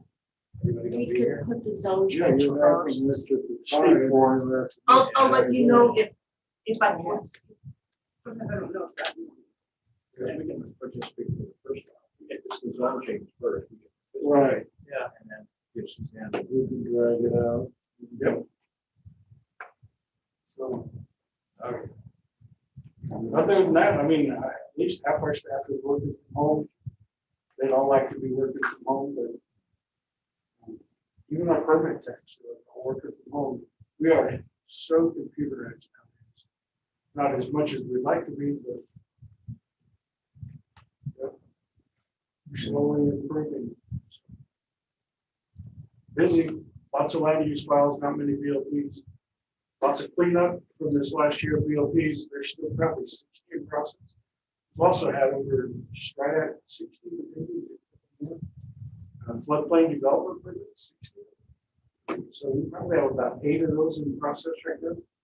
So lots of work going on. The next meeting on the 17th, that starts at 4:30. If you want to participate, county commissioner. Yeah. Is that a meet and greet or something? Well, it's kind of the annual, right? Oh, just to chat, anything, kind of want to give them a chance to, and just talk about stuff. So it is a dinner night also to, come up with something. Oh, yeah, we'll be doing the marathon. It's Bible.